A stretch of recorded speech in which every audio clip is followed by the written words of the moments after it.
Rock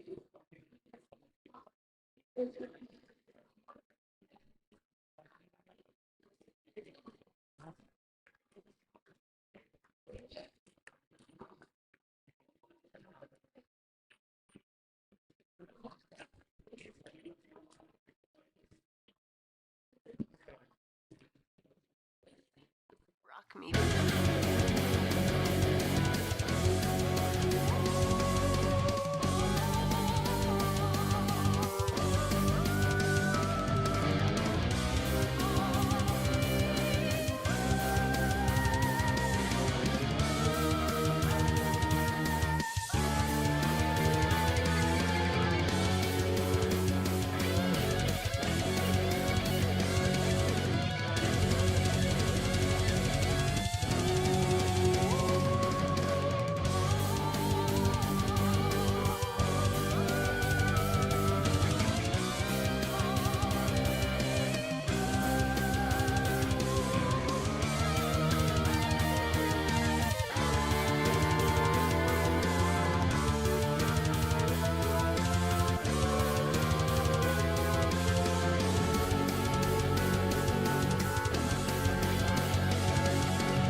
Welcome, ladies and gentlemen, to Franceschi Hall here on the site of Redwood Acres here in Eureka for a doubleheader tonight, the second game of the season for the Humboldt Roller Derby program. Tonight, first game is going to be a renewal of a tradition, the Widowmakers versus the North Jetty Betties. Got to get that out. And I'm your host, Paul Brasou. You're listening to KZZH 96.7 Eureka Community Radio from Access Humboldt. And I'm happy to be joined here tonight with our color broadcaster for Game 1, Sprocket Rocket. Glad to be here, and thank you to Access Humboldt for all that you've been doing for HRD. Well, it's been a good time, and it's been a learning process, whether you're talking about learning the game, learning the rules, how it's scored, vocabulary. I think for myself and the audience, it's been a lot of fun like that. You know, we tend to watch sports that we have gone ahead and followed our whole lives, but roller derby's pretty exciting and different in that way. Oh, for sure. I think what's exciting about roller derby is the rules have evolved a lot in the last 5 to 10 years, and it really is coming into its own as a sport across the world. And so it's really exciting that Humboldt is a part of that, and we're actually in our 19th season here in Humboldt. We have some excitement coming up in 2027 for celebrating 20 years there of you roller go. There's derby. some excitement this month too, though, because the rollers are going to go to Denver. Oh, yes. For a major tournament. We are really excited to play against some of the top teams and their B teams, and we get to watch some of the best teams in the world from Denver to Chicago to Boston play in Denver just in 2-3 weeks. You know, you talk about that. Here we are from Humboldt County, and you're going to be playing teams from Denver and Chicago in that tournament. Yeah, it's kind of mind blowing, but I think Humboldt really holds its own against a lot of competition. And I think a key thing that makes it that way is we have such a strong community support, and that really leads, I think, to a lot of support for the team and just empowerment for skaters. Now, you've also got a lot of skaters on the roster right now, and that's, you know, that shows the health of the program. How many did you say? Yeah, so we have around 45 or more skaters on the roster right now. We had our largest cohort of training camp skaters move up this winter. So we had 11 skaters graduate from our level 1 and level 2 training programs and join the team. So we have a really robust league, and we have a lot more training camp folks coming up. And so we really have a robust way to bring skaters into the sport so that they learn the rules, have fun, but are able to do it safely and learn how to play roller derby to then come and play with folks that have been playing for over a decade when they move up. Now, last time we did the bout, we had Sash and we had Punch with us broadcasting. They said, and I'm going to ask you because you've been coaching the team. They said that it's been a very intense training camp, so to speak, in the first part of the year, and you guys were so ready for that first night. Oh yeah, we really were, and we somewhat did a new season restructure where we're really focusing on building our competitive teams, the rollers and the roots, in this winter and spring. And so we've been focusing on the packs that work together on defense and offense, really honing in and knowing how each other are moving across the track, knowing where each other are going to be. And I think having that focus on skating together of who's going to skate in the game, we're skating together in practice, has really honed in a lot of those skills. Well, has that changed the structure of your practices?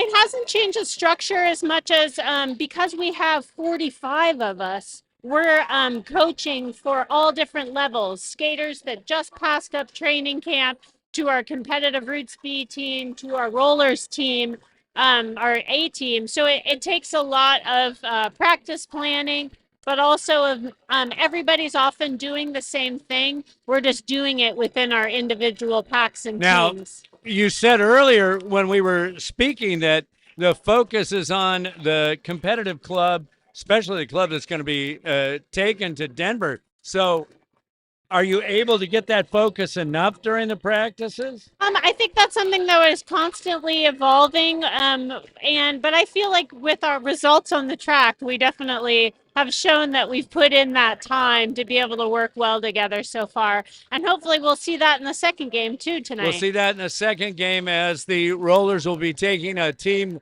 on called Faultline from Hollister, California. I love the name Faultline. I think roller derby teams often have great names. Rainy City, Rat City, Faultline. Yeah, some fun ones. Well, one thing for sure is I think part of the colorfulness, the fun are nicknames, whether you're talking about players' nicknames or team nicknames or city nicknames. And it's all part of it, you know, the pageantry, so to speak. It is, and I really love how some of the nicknames really speak to the skaters' interests and skills outside of practice. Like right in front of us is Spins and Needles, and she is an incredible seamstress and mender. And maker, and so it's fun how you get to learn a little bit about a skater with some of their names. Well, how did you come up with Sprocket Rocket? Yeah, I am a big bicyclist, and so I thought if I'm going to be on wheels on my feet, it's going to take me away from being on two wheels, so I might as well adopt one of the names from biking, and Rocket because I am absolutely not flexible at all. So I thought that would be funny. The Rocket. Well, there you go. We're getting set here. We're going to have 5 new skaters take action in this first game. You want to tell us about who we're going to be seeing for the first time? Yeah, so it's exciting that we have a number of our new teammates as of this winter, Gina, Sharky, and Rosie on the Betty's side, and then Nux and Goose on the Widowmaker's side.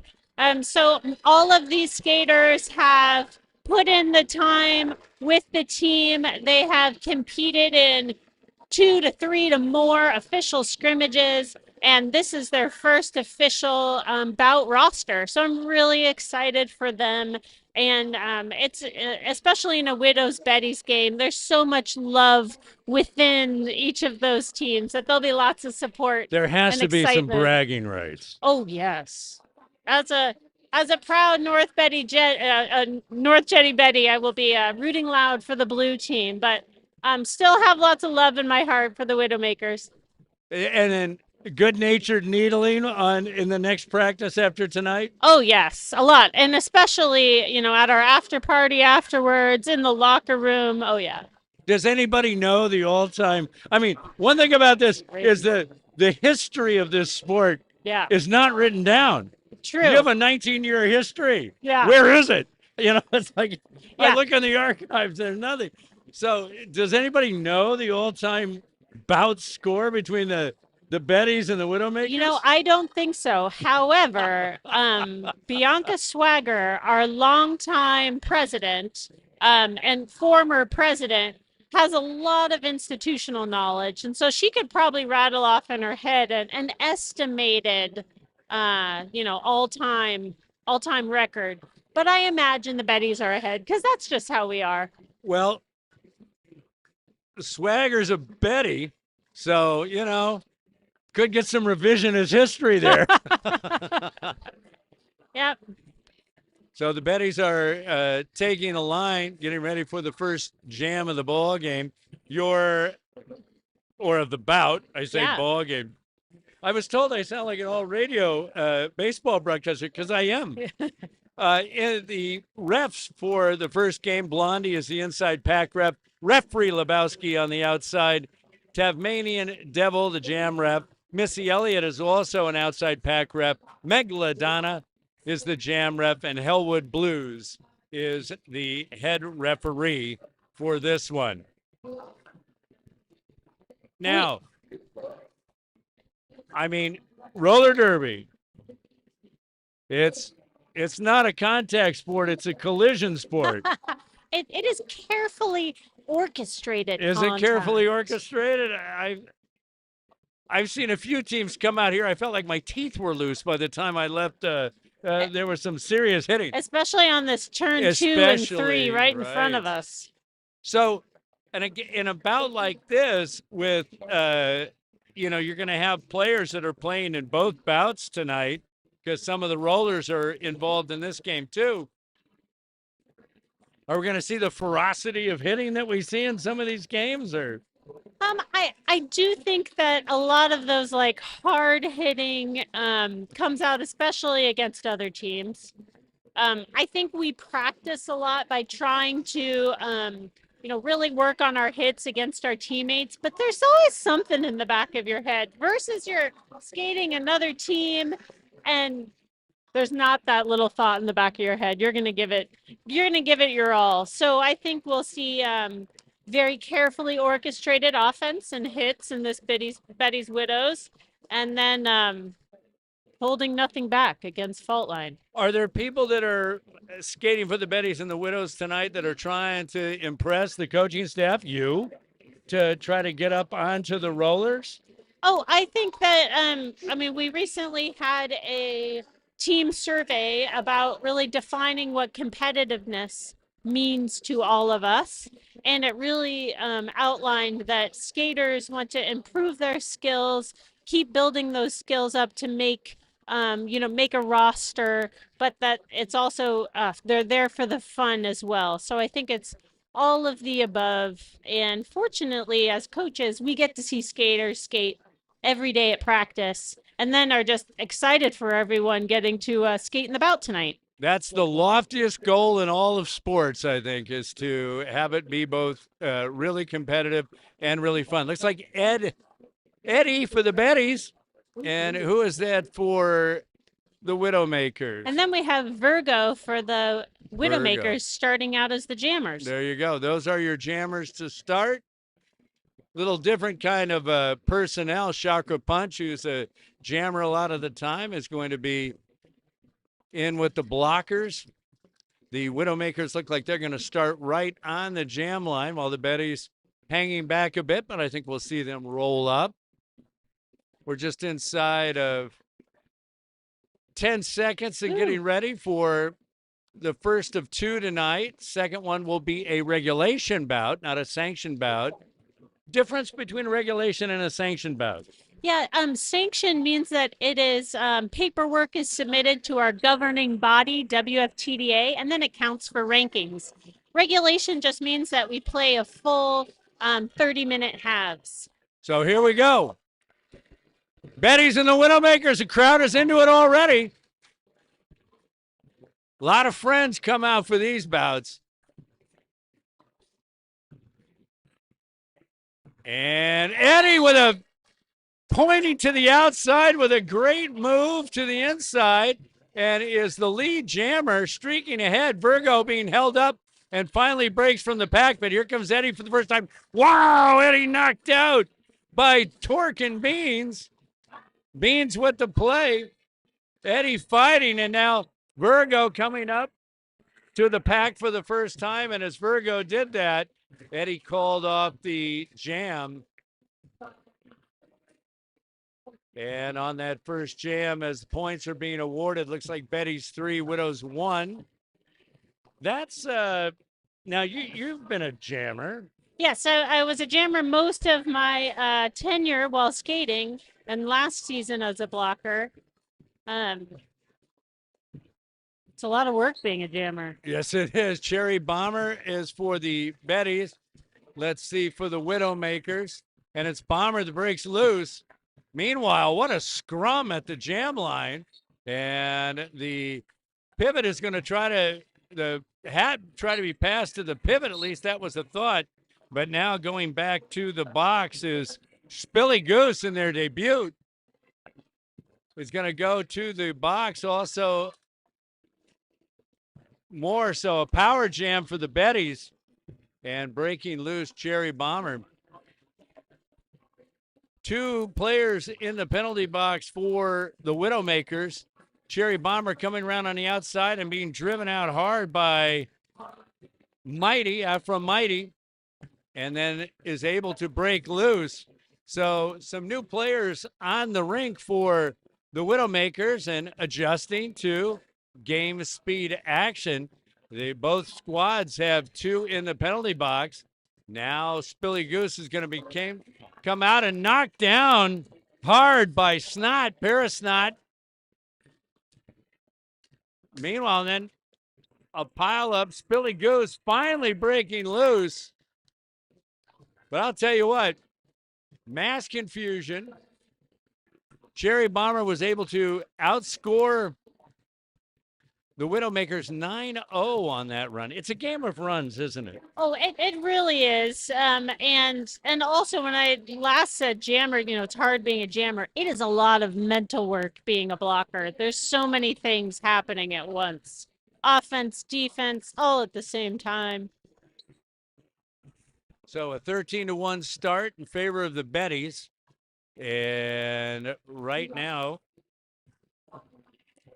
the scrum is happening between the first jam line and the second. And finally breaking loose and becoming the lead jammer is Scoobs. Slammerhead is making their debut as a jammer. Here comes Scoobs, who's been in action before, and takes on the blockers head on. Some jammers have incredible moves inside, outside. Scoobs is going to call it off. And some jammers like to go straight ahead. Scoobs a little of both that time. Yeah, good observation. I think Scoobs has the footwork, but also hits really hard.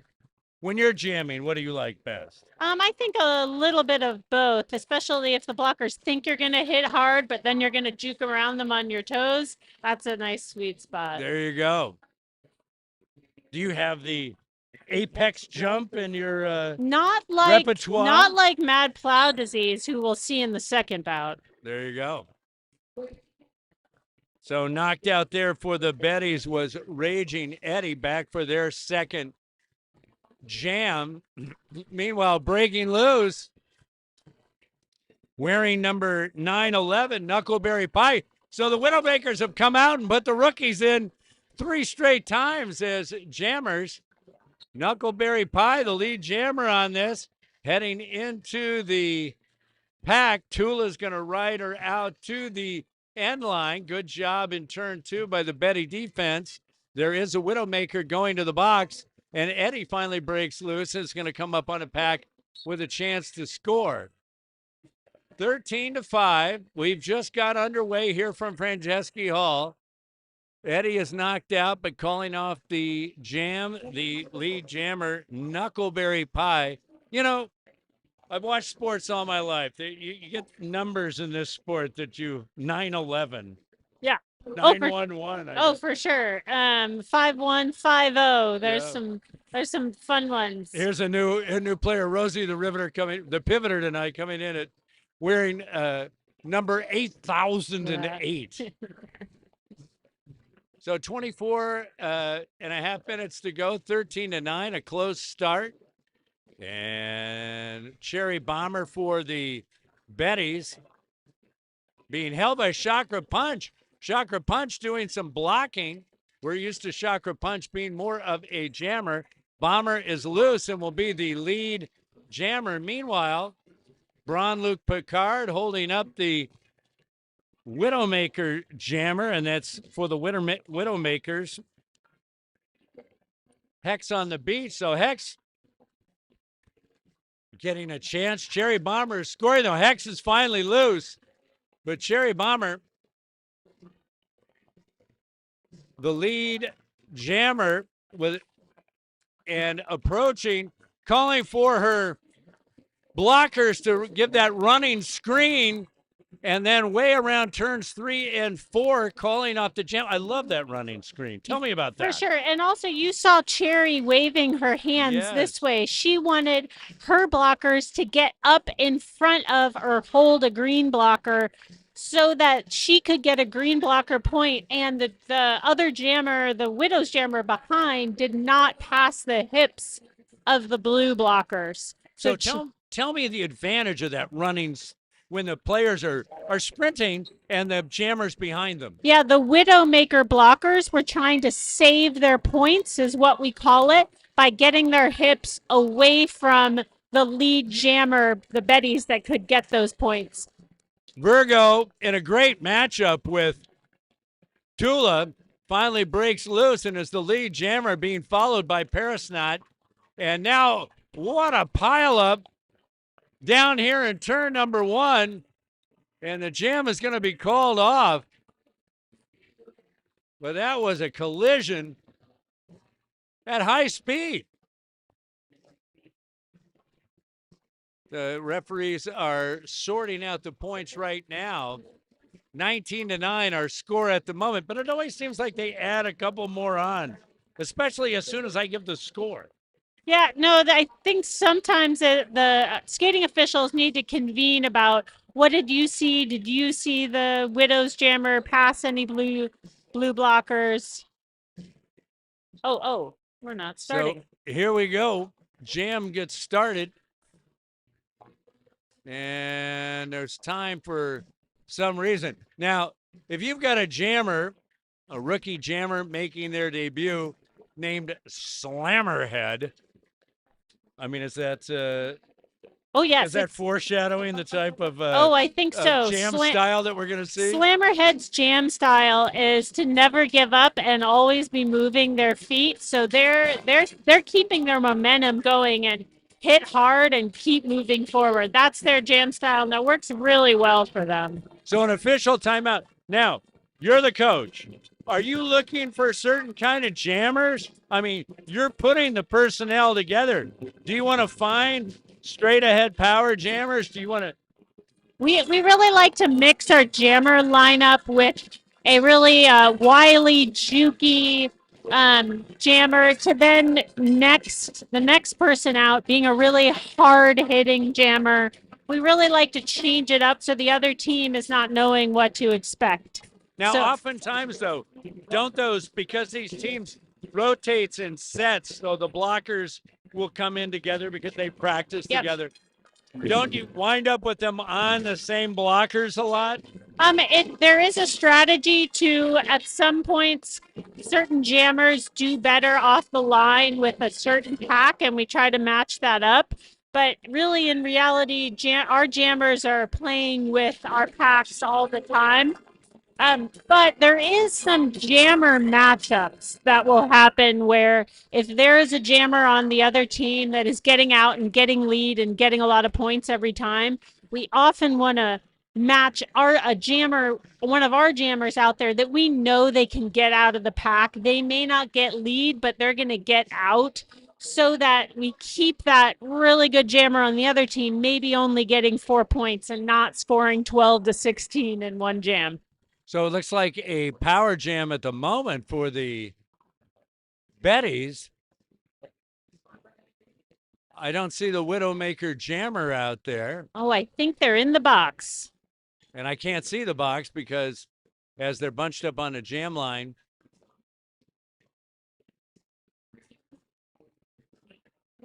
So here we go. 19-9 in favor of the Betties. A close start. Torque and Beans and Chakra loosening up, getting ready. Beans always brings the fun Beans brings on the the fun. line. Are there players that are known for their tenacity, and then on the other side, players that are known for their, their lightheartedness or their fun? Oh, for sure. Oh, for sure. I think there's a whole mix of that. And then there's always the surprise quiet one that then will like hit really hard. The silent assassins. All right, here we go. Power jam for the Betties. On the line.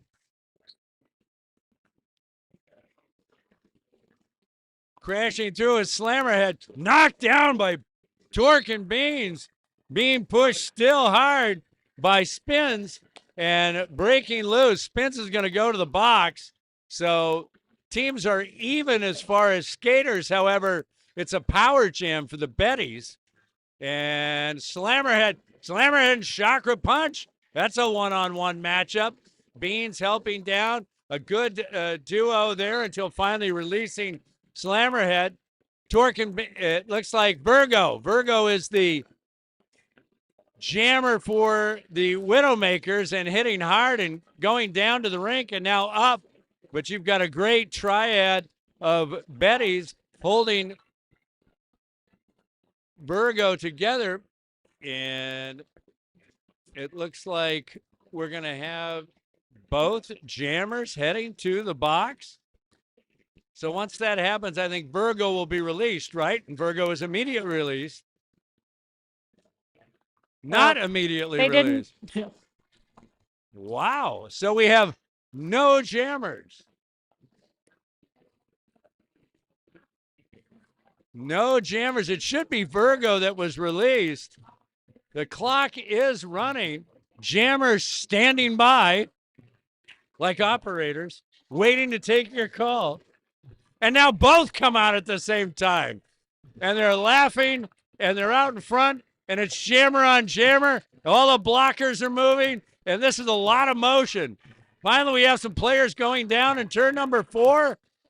And breaking loose out of all that chaos is Virgo with a smile from ear to ear. Virgo scoring points. Slammerhead finally released. And the jam's going to be called off. That was a lot of excitement and confusion there. Slammerhead was called for a penalty a little bit before they went off the track and had not. It's hard to hear in here sometimes. If your number is being called, the band is playing, the crowd is screaming. Welcome to my world. Yeah. So 27-11, when you're trying to get that serious point, the band is blasting 25 or 6-4. Yes. And you can't hear yourself think. That's roller derby. Yes. Okay, here we go. It's Raging Eddie and then Spilly Goose making their inaugural debut. I guess you can only have a debut. Can't have an inaugural debut. That's a special one. Yeah. So Eddie has broken loose, and so has Spilly Goose. Eddie coming around, pointing. Tried that trick before. Pointing one direction and going the other. And they fell for it. Taking on the rookie Ephraimite. Hey, on the inside, good move, and then pounded to the ground by Tina was Spilly Goose. Recycling back. Eddie also recycling back. The Goose is not loose yet, still being hemmed in here in turn number 2.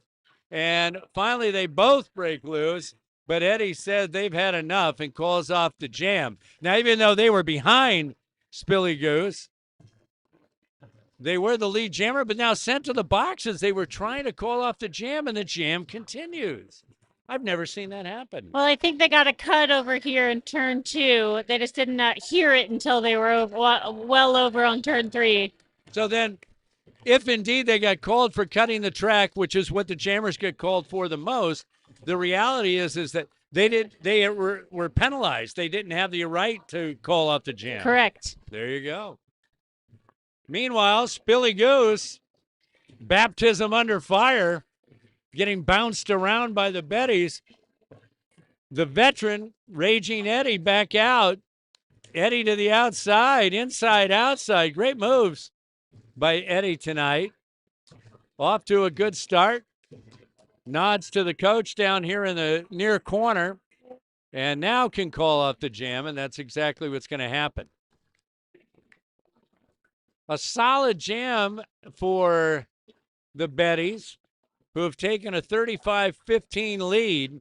Widowmakers choosing to use their rookies as jammers, and not that it's not great effort, but it's like, welcome to the big leagues here. Oh, it is. And you also know that everyone is cheering for their teammates out there, even if they are blocking them and hitting them hard. That is what is fun about roller derby. There you go. Just a strange way to show it. Sherry Bomber tiptoeing and great footwork along the inside. There's Virgo sitting in the box again. So a power jam for the Betties. Sherry coming around into turn 2 and delivers a blow from behind. Yeah. And wake up.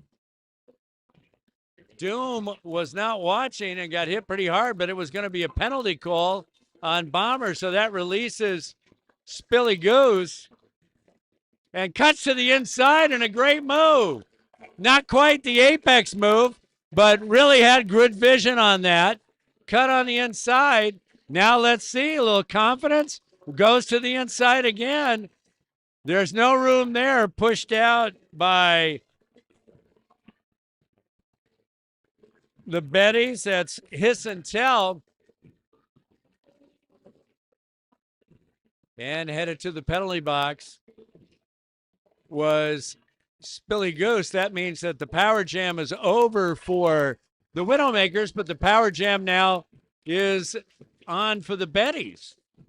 So here is Bomber on the far corner, turn number 3, just being stood up, and there's nowhere to go here. Great job by especially Torque and Beans and Chakra Punch pushing. But how exhausting is this to be held up like that? Oh, especially when you've been in the box and it's a 2-minute jam. This is where it's definitely really tough as a jammer, and that's where staying mentally calm is really helpful. Well, Cherry Bomber finally threw the blockers aside and is out, and we're going to see the jam called up. When the jammer goes to the box, that pretty much means that we're going to see a full 2-minute jam. If the lead jammer goes to the box, the one who got out on the first pass, if they go to the box, it'll be a 2-minute jam. But sometimes, there's no lead jammer. One of the jammer goes to the box. Their lead is still what we say open for the other jammer to grab. And we should inform the audience that most jams do not last the full 2 minutes. So to be out on a 2-minute jam is exhausting. Great move there by Scoobs, and Scoobs is loose. Meanwhile, Slammerhead living up to the billing, pushing forward. Here comes Scoobs, fast, trying to get on the outside, and then ridden out by Tina. Slammerhead also going to be pushed out. Both players recycle back around turn 1 in the original jam line. It's Scoobs, Hiss and Tell, Tula, and Tina doing a great job as a group. Boy, Tula and Tina, wow, great job by Aphrodite on an offensive block. There's an example of an offensive block. That was a great offensive move by one of our debut skaters. Aphrodite, what a play. Coach noticed. Here we go. Scoobs on the inside. So finally, a little momentum, maybe following the energy of that big hit, and Scoops is going to call it off an 8-0 run, and that helps the Widows get now within 10, 41-31. This is a good game, as we knew it would be. Yeah, you knew it would be? Oh yes, oh yes. From the Marine Times to the Forest, we knew it was going to be close. That's right. So this derby is your derby. So here we go. Oh. It's started out to look like a power jam. Knuckleberry Pie and Slammerhead. So two rookies, Jammer on Jammer, and Knuckleberry Pie's going to call it off because they had broken free and got the lead Jammer, but Slammerhead made a great move, caught up, and then before any of the players were even engaged, Knuckleberry Pie calls off the jam so that no scoring ensues. Yeah, that was a fun one. It feels really good as even if you don't get called lead, but you're right behind the lead jammer and you force them to call it off. That feels really good as a jammer. Okay, you're sitting here. Your debut as an announcer, but you are the coach. What are you looking at right now? Well, I'm definitely looking especially at the blockers of how they are staying together or how they're staying in communication. Also, just how quickly they are transitioning from defense to offense and then reforming as defense, especially if they reform in the back to be able to meet that opposing jammer further back on the track. Those are some key things I'm looking for. You've got Betty's and Widowmakers.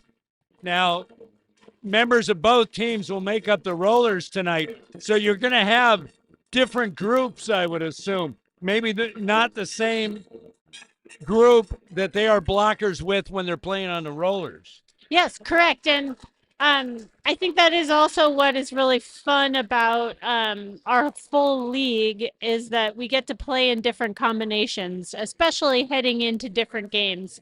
So this, especially this past week, we did a lot of Betty's Widows time together.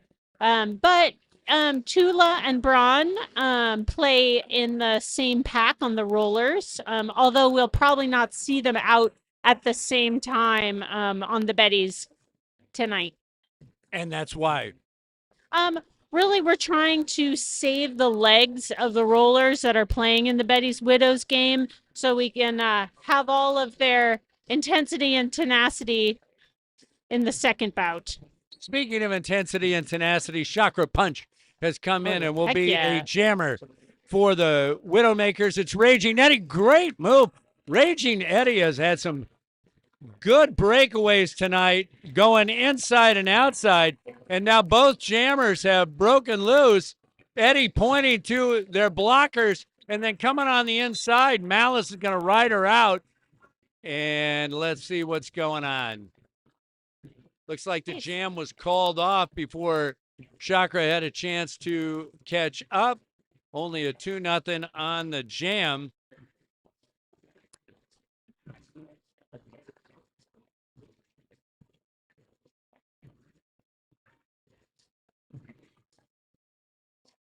Let's see what we got going here. It's definitely Virgo for the Widowmakers. I can't see the Betty jammer at the moment. It's Bomber, Cherry Bomber. Pushing his Virgo ahead, and Virgo's going to be the lead jammer here. Breaking loose. Meanwhile, Bomber looking to pass the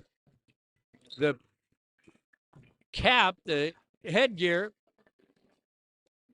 Virgo pushing hard, and Virgo scoring points. So this is a chance right here for catch-up for the Widowmakers. Tula checks in from the penalty box, skating backwards, forming a defense and ready to block Virgo, but then Torque and Beans came across, laid an offensive block, and sprung Virgo for a couple of more points. That was an 8-0 run, and we have a 4-point game, 43-49. Woo! This is as exciting as we knew it would be. That was some great offense from Beans right there at the end for Virgo to get those last points. Who's the best at that?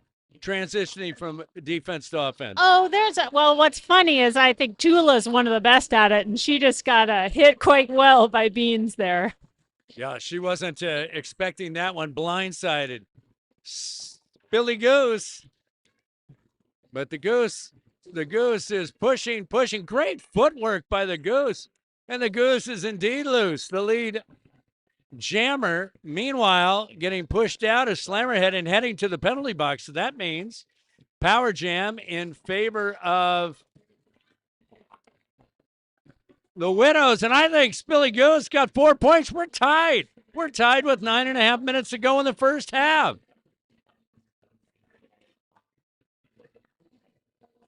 Here comes Spilly Goose on the inside, and went out and has to recycle back. Still a power jam, and Spilly Goose, the rookie, making the most of it. And now going to call it off, being instructed from the bench to call it off. An 8-0 run, and look at that. The Widowmakers take the lead, 47-43. Woof. We knew it was. That was your official tough. color broadcasting? Woof. Well, that's coming from the Betty's fan there. I was like, oh. You got to like that. Oof. Yeah. Not a Widow's fan. Tough to watch. Okay. Scoobs. And is that Cherry? Yes, it is. Great move to the outside. Push the blocker going in and then tiptoed along the outside line to break loose. Scoobs is fighting. Oh, big hit there. Riptide. Meanwhile, Bomber down there. Torque and Beans delivering the blows. Bomber to get knocked out. Is going to have to recycle back. Some great defense. And now Scoobs gets away on the outside. That's Paris Knott and not Lisa doing the job backing up, but we're going to have the jam called off. Those were some great skills in play. You saw Snot running up and in to catch the jammer, and you saw Scoobs making that low spin out at turn 2. Those are just some great skills on display tonight. Great skills on display in a 47-47 tie with 7.5 minutes to go. Eddie and Virgo. This is a matchup that's been a lot tonight. No, that's not Virgo. That's Nux. That's Nux, the new skater, looking to pass the hat and going to.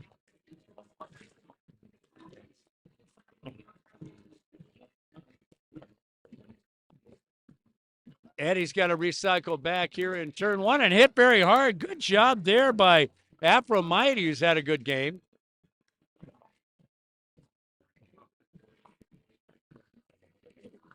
So it's Eddie and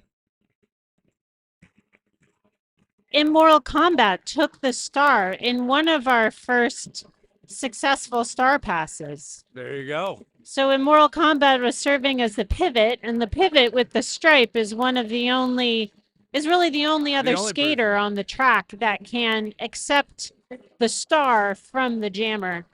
And in times of trouble, they'll be looking to make that pass so that scoring can occur.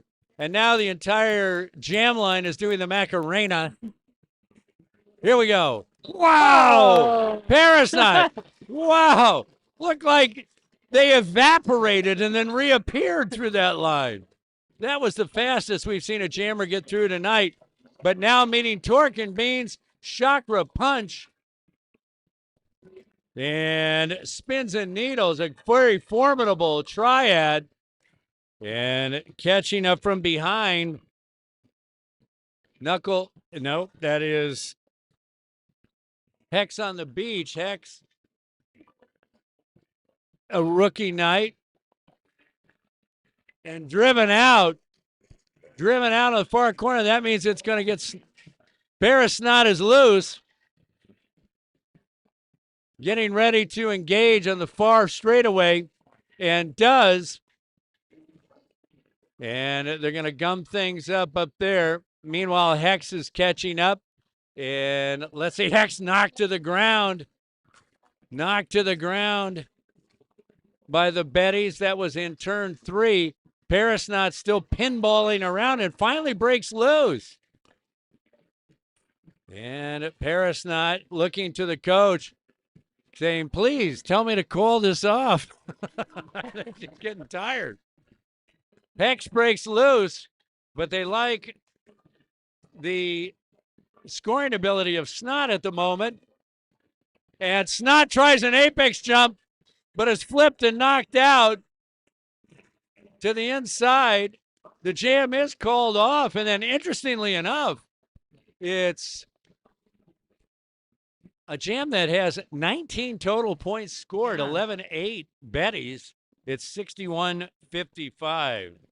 And sometimes when you have a jammer with a lot of endurance like Snot does, the bench coaches are thinking, let's tire out the other jammer and keep this jam going longer. There you go. We want to thank the Speakeasy Bar, New Orleans-inspired craft cocktail bar, as Slammerhead breaks loose and becomes the lead jammer. The Humboldt County Office of Elections let you know you can register for the June 2nd primary by May 18th. Slammerhead up to the line, and then fortunately, so I can get these underwriters in, they call the jam off. And A to Z Eye Care, dedicated to providing the community with quality vision through vision care, education, technology, and excellent service. And the Rennie Public Law Group, providing legal services and public agencies throughout California. 3:22 to go, 62-55, and a very entertaining Betty's Widowmakers, which is always entertaining when these two get together. This has got to be a bout that's scheduled once a year, sometime during our year. And right now, the jammers are being held up and knocked down, and then Bomber gets through.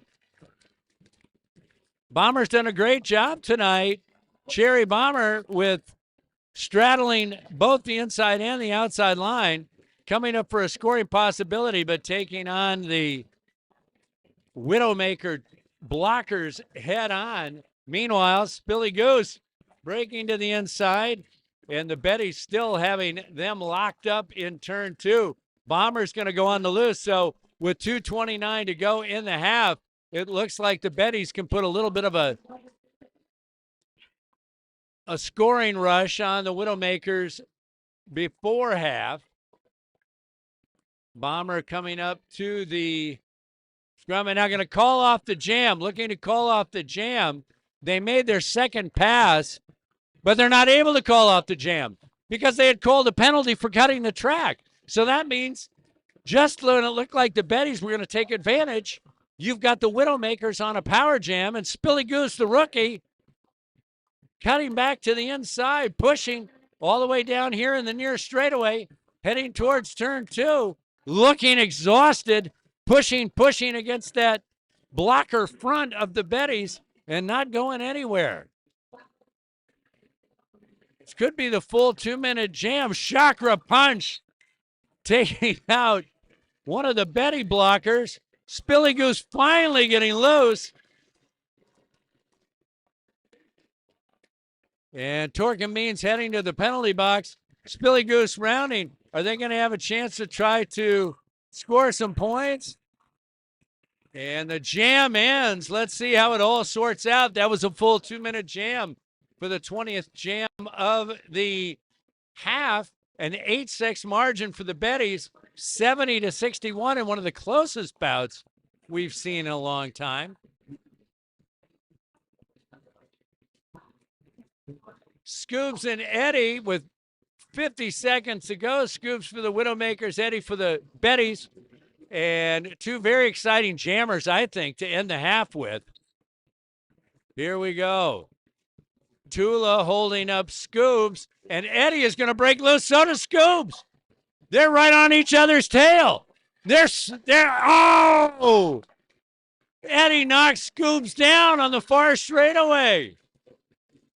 Time running out. Eddie trying to go for one scoring pass and gets knocked out on the inside.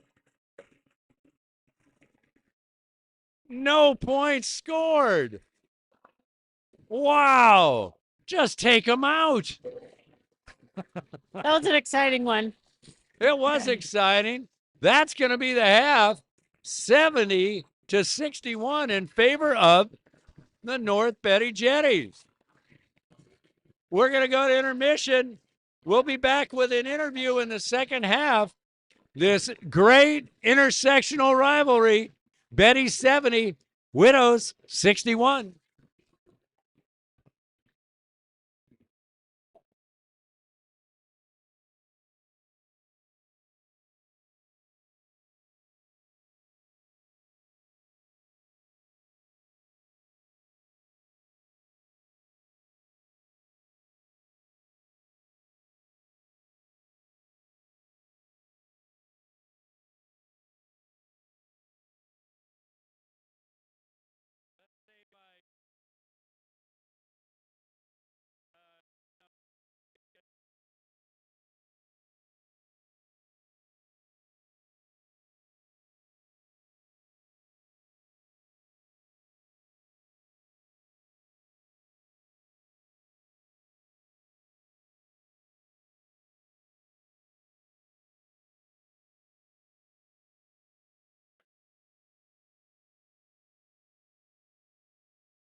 Welcome back to Franceschi Hall, game 2 of the 2026 schedule.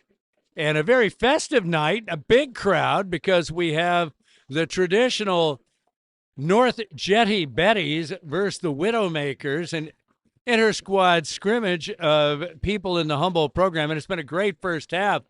I'm here with Sprocket Rocket, my color broadcaster, who's a player and a coach. Coach, what did you see in the first half that you liked? I really liked a lot of our coordinated offense.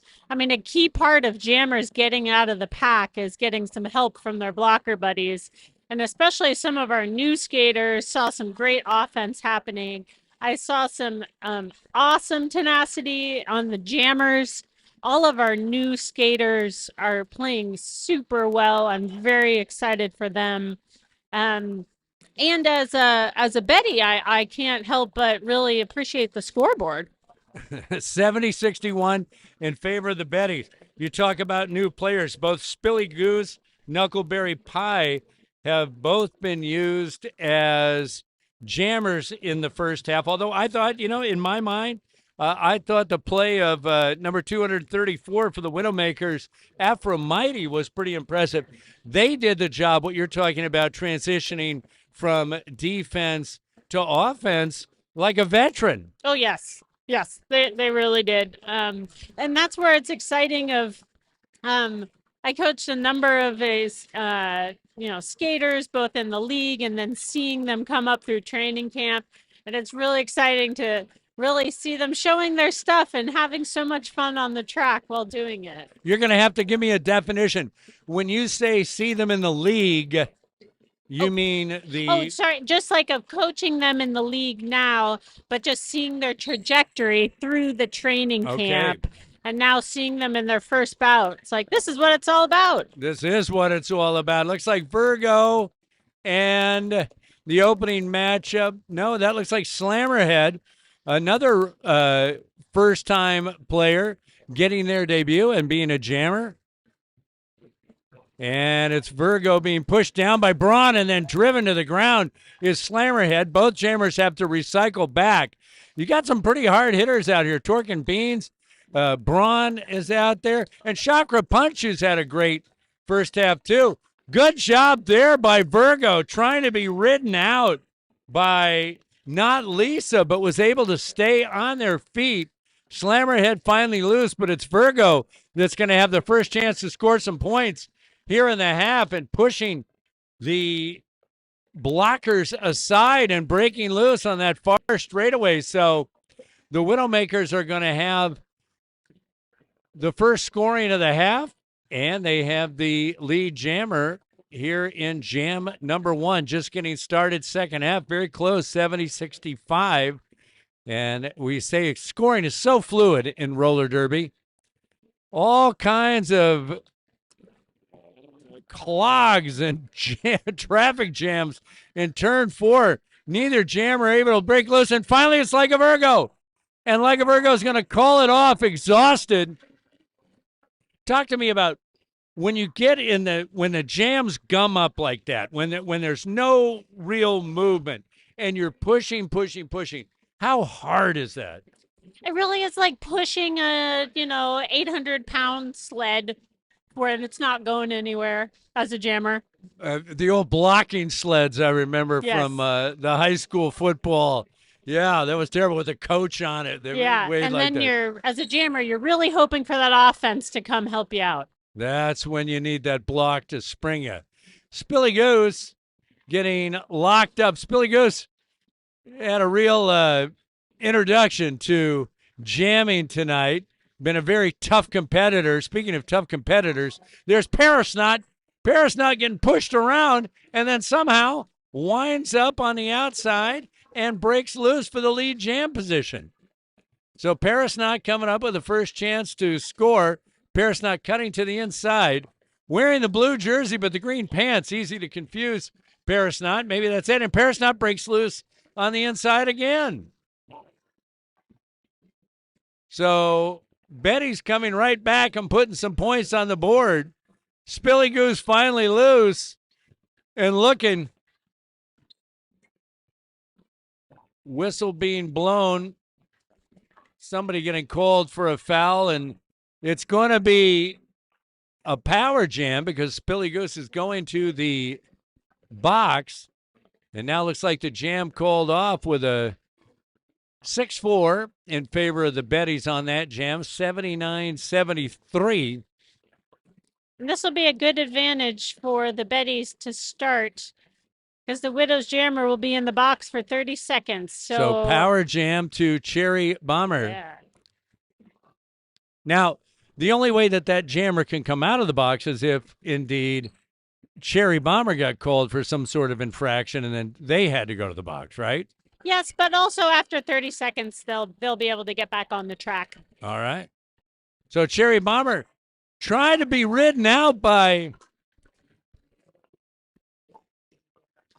spins and needles, but was able to cut to the inside. Torque and Beans knocked to the ground. And now Cherry Bomber following their blocking. A good job transitioning to offense by Swagger. Bianca Swagger. Swags doing the job. Now Spilly Goose back on. Following Cherry Bomber. Cherry doesn't see her. And she cuts to the inside. Now chooses the outside route. And the Bettys are able to push out Spilly Goose. They'll have to recycle. Meanwhile, recycling herself is Cherry Bomber. And there's a penalty called on someone. We'll see who's headed to the box. Spilly Goose is headed to the box. The jam is going to be called off, even though it was a power jam for the Bettys. A 4-point advantage on jam number 3 of the half, and it's 80, make it a 7-point advantage, 86-73. Why is that? That points come rolling in. Especially on the last jam, usually the jam ref is the one that counts whose hips the jammer passes, and sometimes at the end they need to confer with another skating official. Raging Eddie breaks loose. Raging Eddie is having a great night. Now here come the Bettys trying to go on offense, and it's Bianca Swagger, the old hook and ladder, and then Raging Eddie is driven out. It was Braun Luke Picard with a block on the outside, and now Raging Eddie's got to go all the way back and recycle, trying a little head fake, trying to break loose. Tina lays a block, but then Raging Eddie is knocked out by Doom. Raging Eddie now loose again. Both jammers are on the rink. Raging Eddie looking to the coach on the inside, seeing what the strategy is going to be. Raging Eddie tries to go to the inside, but it's the triad of punch and malice that run her out. Now Eddie tries it on the inside again, but can't break loose. That's in turn number 3. Here comes Eco Terrorist, and Eco gets dumped by Braun Luke Picard. Braun, wow. That was a successful star pass the Widows had, though, especially with their jammer going to the box for 2 jams in a row to start. That's why jammers really appreciate their pivots. 94-74. Do you try to put certain jammers out with certain pivots? Especially of getting a strong pivot out there if the jammer starts in the box and they're tired. So there we go. No sign of fatigue there as Slammerhead goes right through. Leading on this jam, lead jammer ahead of Scoops, and then getting knocked down to the ground. Up, not Lisa trying to deliver a blow, and then Slammerhead's going to call it off from the middle of the pile. What I really loved about that call off is Slammer kept going as hard as she could while calling it off. You know, she didn't stand up and call it off. She was trying to go after each and every last point while making it clear she was calling off the jam. No real room right in the middle of the entire Widowmaker defense. Here we go. Jam number 6 of the half. And it's Tina going for the Betties as a jammer for the first time. And they're going against Knuckleberry Pie. Nux pushing forward now in a position of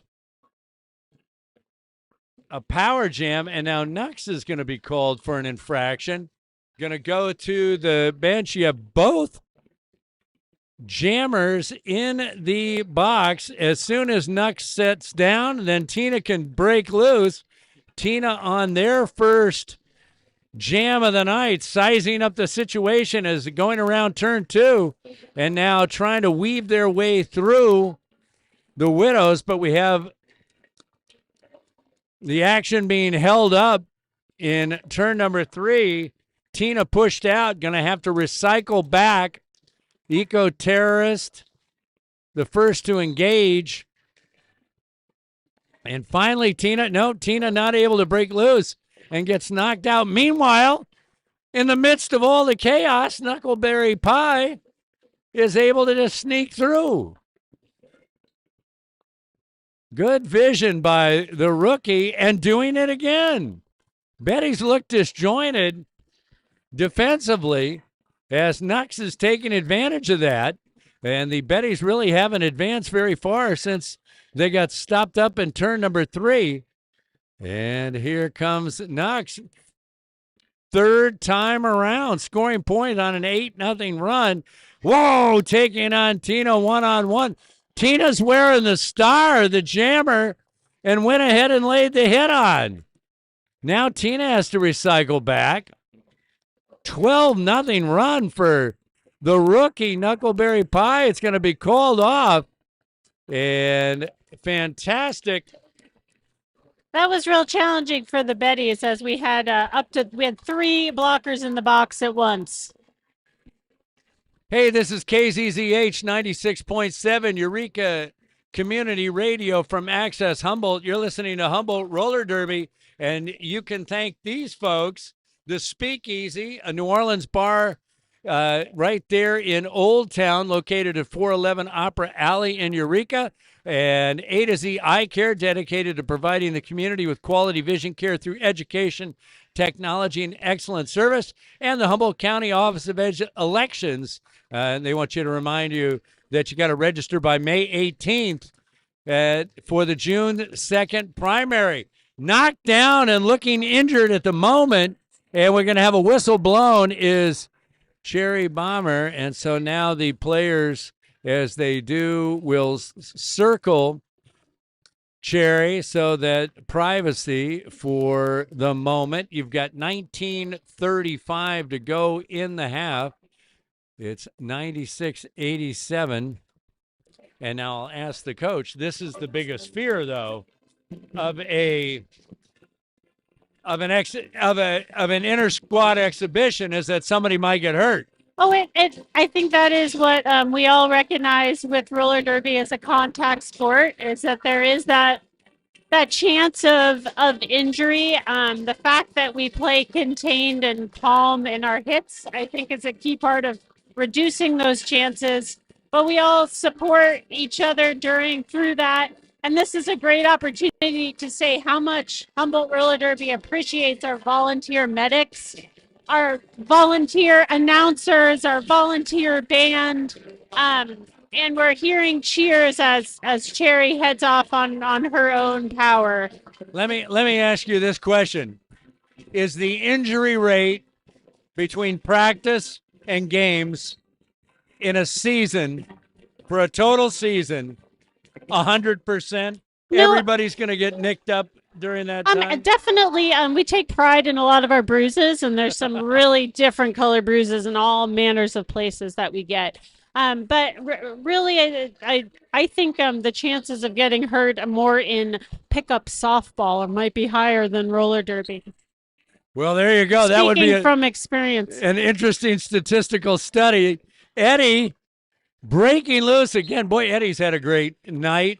And for the Widowmakers, it's Hex.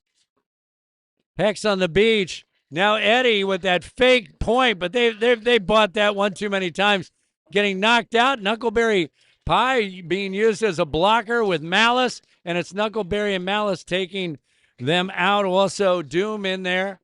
So here in turn number one, Eddie trying to get around, and Eddie in a position of being the lead jammer by a long shot because Hex has been pushed out, had to recycle, and it just looks to be frustrated. Hex taking off the cap, wanting to pass, but the pivot is in the box. So meanwhile, Eddie scoring at will. Back to full strength. Is coming in is Aphrodite from the box, but Eddie on a 12-0 run, the kind of runs that can really change the course of a half. Eddie coming up now and pushing through, and I think this is one of those kind of jams you were talking about where you have one jammer that looks to be, infatigable. What is the word? Oh, well, I think Eddie has a lot of endurance, so infatigable, yes, one of those words. One of those. So Hex getting sent to the box, and this is going to be a full 2-minute jam. Raging Eddie doing just that, a 16-0 run. Blockers in motion. Eddie to the inside. The jam ends, but let's look what the final point total is. And it's the biggest point total of the night. A jam number 8 here in the second half. 17:20 to go. A 20-0 run. Yeah, there's not very often that we have 20-point jams, but that makes a really big swing. That makes a really big swing, and it is harder to come back from, especially hitting towards the second part of the second half. This was a 96-87 game bout before that jam, but now some space. 116-87, and breaking loose is Slammerhead. So now you see the Betties go and have the lead, which means they can call off the jam too. It's a power jam. They're the lead jam. All the advantage to the Betties after taking the big lead after a 20-0 run. Torque and Beans pushing around. Also, Volcano making their debut.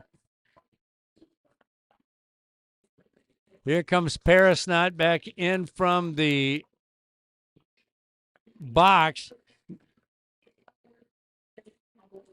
Hex is finally back and going to get started. Been looking to pass the cap, but unable to because twice that Hex has been looking to pass the cap, the pivot has been in the box.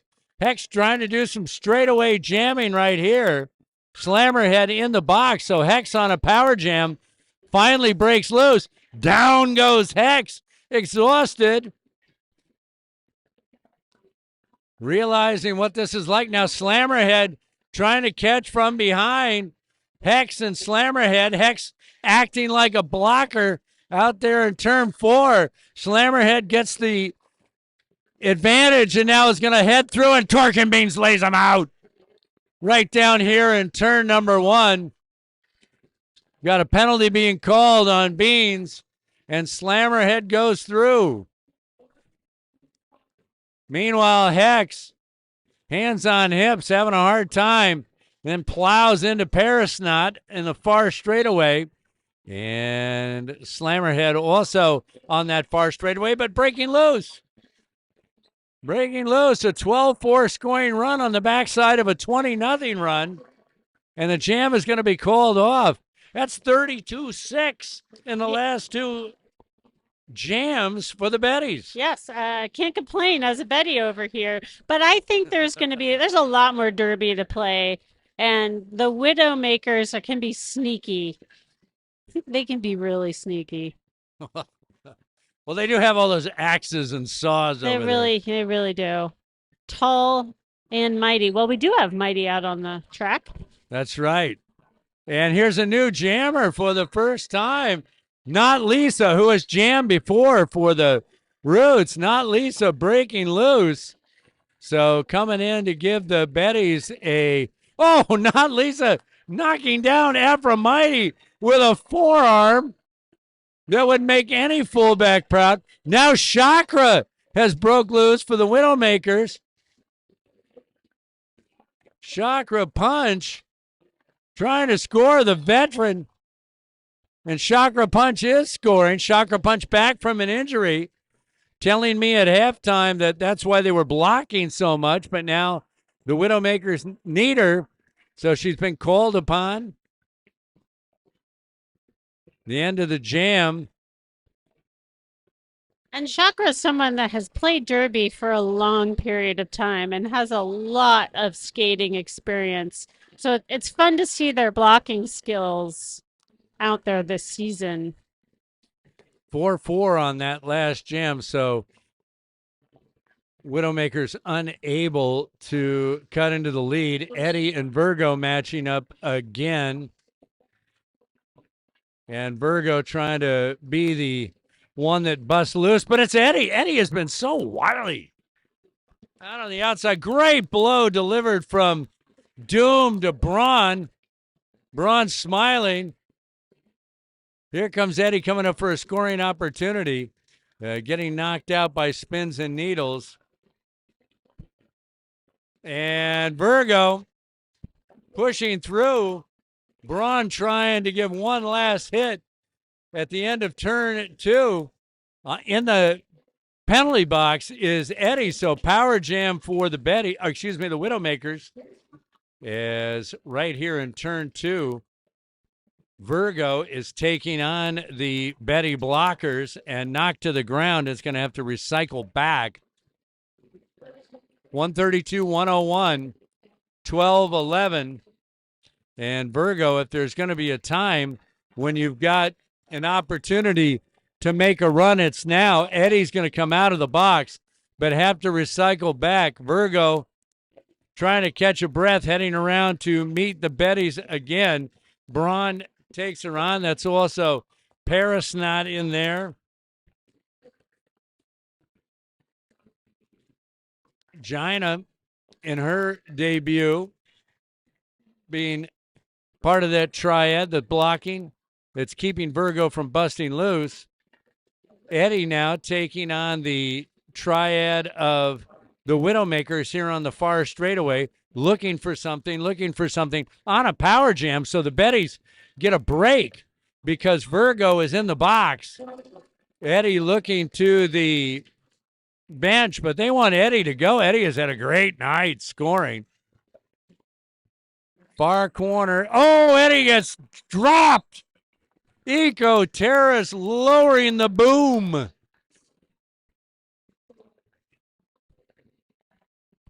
That was an exciting ending to that jam. For everyone but Raging Eddie, I think. 141-108. The Widows actually a 2-point advantage on that jam, which, the Bettys are fine with that. They can trade like this for the rest of this game. There's only 10 minutes to go, and they can win this game just by hanging out. And in a situation like this, Slammerhead, impressive in the second half, I think, for the rookie, now having to recycle back after being driven out by Aphrodite. And it's Virgo doing some double duty. They were in the box, so they had to start out. Virgo's not coming out. That's some real work. Going to wind up for being over 3 minutes or so of jamming and doing a great job. Hey, blowing through Tula. That doesn't happen often, and now got to call it off. And the Widows called it off so that they're icing the Betty's jammer in the box. So they'll start with a power jam. The Widows will start with the power jam this time. So that means a full 30 seconds has to be. However long, Slammerhead has sat in the box for 5 to 7 seconds already. So who's timing that? The penalty box timers who have been with HRD as volunteers since the beginning. And I see the signs being held up, 7 seconds to go. Scoobs going straight into that Betty defense. Swagger and Gina and Not Lisa. And Scoobs trying to break through. Now Scoobs is being called. And an official timeout is being called. So Scoobs being called for a penalty. Will head to the penalty box, and that means Slammerhead will be returned to the rink. 8:58 to go. 141-121.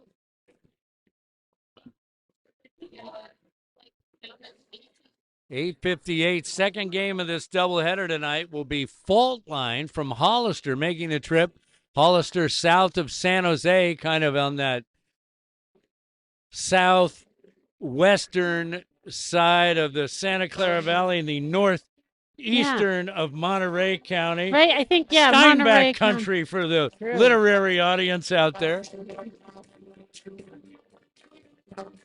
Yeah, we are always very excited when teams come up to play in Humboldt, and teams really enjoy playing up here. They love the energy, the band, the show, the production value we put on, and the competitive game. So we are grateful for Faultline and Hollister for coming up. So that was a confusing jam that just happened. It doesn't happen very often that the officials call their own timeout and call off the jam. And what we understand may have happened is Slammerhead reached 7 penalties, which once you reach 7 penalties, you're out for the game. And if that happens during the course of a bout, you just sit out the rest of the bout. But she had started in the box, I believe, to start that next jam and was not eligible. So we'll see. That is the thought that may have happened. Well, we just saw Cherry and Slammerhead each leave the rink. Cherry with outer skates, walking. It looked like maybe she twisted an ankle or something. We don't want to speculate. And then Slammerhead with those 7 penalties. So both of them have left the track, meaning that with 8:58 to go and a lead of less than 30 points, the Betties are going to have to try to go ahead and hold on to this lead, down 2 players. Yeah, we may see some other Betty's players jamming. Ed has been fantastic in this game, but with both Slammerhead and Cherry out of the game, we'll need to see some other jammers. That'll be exciting for the rest of this Already in the half, we've seen Tina and Not Lisa. Mm-hmm. I think Eddie's got to be the jammer of the bout, no doubt. Well, what's really fun with Derby is the other team votes for MVPs, most valuable jammer, blocker, and all-around player. So we'll see the MVPs for this game awarded during the half of the second bout. So it's going to be Scoobs and Eddie. Eddie's done yeoman's work in this one, skating more than their fair share of jams. Jam number 12 of the half, 8:58 to go. And Eddie being stopped up. They're paying a lot of attention to Eddie, not letting Eddie get to the outside where they've been so effective. Meanwhile, Scoobs is going to be the lead jammer. Great job on the outside. And not only that, but Eddie's going to the box. So right when the Widowmakers need something to happen, Scoobs is on a power jam, and Not Lisa is unable to hold Scoobs. So scoring points with Eddie in the box. Power jam, Scoobs. Following Aphrodite, a blocker. Aphrodite takes out part of the Betty's blockers, and it works. Scoobs spinning, tiptoeing, and back going again. Scoring on a spin move in the far corner. Already an 8-0 run. Eddie has rejoined the fray, and Eddie does what Eddie does best. Tiptoe on the inside line. Took off that star waiting to pass it, but nope. I would never pass it if I was Eddie. Boy, they are scoring and driven out there on the far side. Meanwhile, Scoobs very quietly going about their business. 12-0 run, trying to break to the outside, but being pushed out by Riptide. Now to the inside, knocked down Gina and Riptide down here in turn one, and Scoobs gets loose. What an effort by Scoobs. Going to call off the jam, exhausted. 16-0 run. And I think the Betties will get 4. Yep, well, the Widows sure played really well in that jam and played well together. 145, 128. We're just under 7 minutes to go in the half. The Betties are going to go to a player with a lot of energy, Parisnot right here.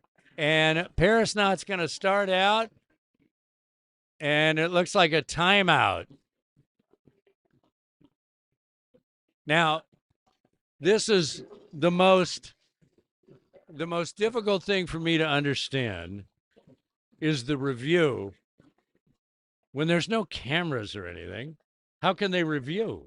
That's a great point. So it looks like an official review is called. So one of the coaches or captain can request an official review, and they say what they saw another player do and what they want to be the result. So some of those examples may be, we saw green 3-2-3 cut on turn 2. We want that jammer to be in the box. And so we have a lot of skating officials. I mean, there are 6 to 8 skating officials out at once. And so that's a lot of eyes. That's a lot of brains that saw the plays. So they'll talk about it as a team and then make a decision if they saw what that review was requesting. 6 officials tonight. We listed them earlier. Blondie is on the inside as a pack rep. Referee Lebowski and Missy Elliott on the outside.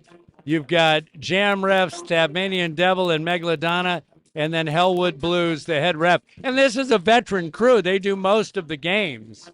Yeah. And our skating officials are a key part of making our league be what it is. And we learn from them. They get experience of skating and officiating during our practices.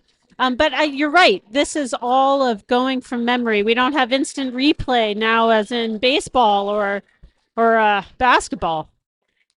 So here we go.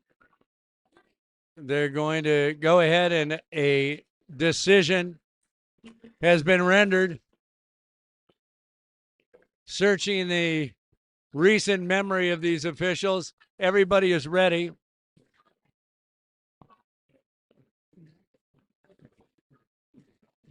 So players are getting set. Parisnot. And it looks like Eco Terrace, which I was surprised that Widowmakers haven't used Eco Terrace yet. They were going ahead and getting a lot of the newer players the experience. But here in a close bout with just 6:51 to go, Eco had a great bout last time. Oh, great bout. So now, as a Betty, this makes me nervous to see Eco on the line jamming, particularly to start with a power jam. It sounds like the official review may have been successful for the Betty's jammer hiding the star in their jersey instead of it being in their hand and somewhat visible, so the jam refs can tell who is the jammer, who has the star. So the Betty's jammer is starting in the box. Power jam for the Widows. So here we go. And Eco Terrace, who really was a star for the Roots last bout in February. And Eco Terrace off to a great start. What a hard hit there with Tula, and then driven down by Tina. It's Gina. It's Tula. It's hiss and tell, but after all that contact, breaking loose and ready to tighten this bout up is Eco Terrace, who just makes it look so easy as they went through the Betty defense. And now finally back onto the track is Raging Eddie, and straight in to the middle of the triangle of Widowmaker blockers. Meanwhile, Eco taking on the Betty Triangle, a little farther up the track, just out of turn 4. And we have one of those situations where it's like pushing that sled, pushing, and breaking loose is Eco. Eco on a run. Eco heading across into turn 4 again. You've got skaters falling all over the place. Eco spinning, Eco turning, and Eco still on their feet. It's a 12-0 run. It's tightened this thing up. Meanwhile, the star was passed to Tina, and before Tina gets a chance to engage the back of the pack, Eco calls it off. And folks, with 5:15 to go in this bout, the score now reads Betty's 145, Widows 144. Neck and neck. I haven't seen one this close since we've been doing it. Well, I think this shows just how much our league has grown and also just how evenly matched the Widows and Betties are. Chakra Punch and Not Lisa. Remember, the Betties are 2 jammers down, losing Cherry to an injury and then fouling out with Slammerhead. But Not Lisa does a great job taking the lead jam. Chakra coming off an injury and back for her first bout going on. And then Not Lisa gets a scoring run and immediately calls off the jam, something that if you're in the lead, you can do. 149, 144, 4:13 to go.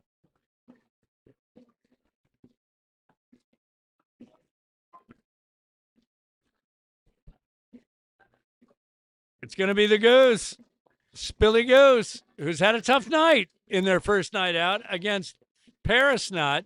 You'd think advantage Betty's, the rookie up against a veteran, but Torque and Beans with a hip check.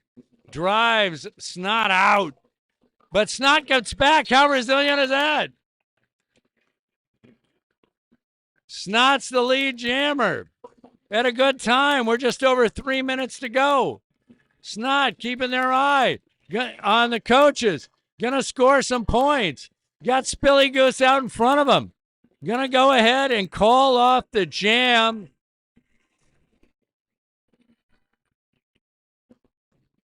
A 4-0 scoring advantage, 153-144. Right now, what the Betties have to do is not let one of those sort of runaway jams occur where somebody racks up 12, 16 Exactly, points. and they're doing that now. They're getting lead. They're playing really contained. They're getting 4 points, 1 scoring pass, and then calling it. So we'll see if they can keep that up. Right back to Not Lisa against Virgo as far as the jammers, and Not Lisa started out the jam by going ahead and giving a bump to Virgo and trying to get a jump on Virgo. Not Lisa is out in front and knocked down by Chakra Punch, and Knuckleberry Pie knocks and punch. Meanwhile, held up is Not Lisa, and it's Virgo. Virgo becomes the lead jammer. Is there enough time? Just over 2 minutes. Virgo, who's had a great night themselves. It's going to be Braun and Swagger trying to keep Virgo from scoring, but it's not going to work. Virgo breaks loose. And the pivot has been, the star was passed to Swags, the pivot, but the Betties never got a chance. 4 points there, 150 to go, 153, 148. It's running time, and brilliantly the Widowmakers call a timeout. They can't afford to have running time when you've got to line them up for the jam. Well, this is really what the end of a roller derby bout is all about. So it's really going to be playing tight defense. Both teams are going to be looking to play clean. When you have players going to the box, you're at so much of a disadvantage. And this is where the interleague pride is really going to come in for this last minute, 47 seconds. So it's going to be a great matchup. Scoobs and Snot. You wouldn't want it any other way. 153, 148. The clock has been reset to 147.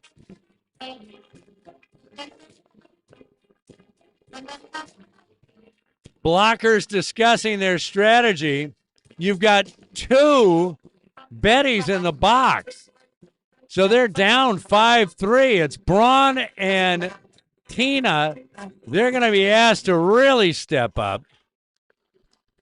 If you're the Widowmakers, you got to play some serious offense with your blockers here and try to get Scoobs loose.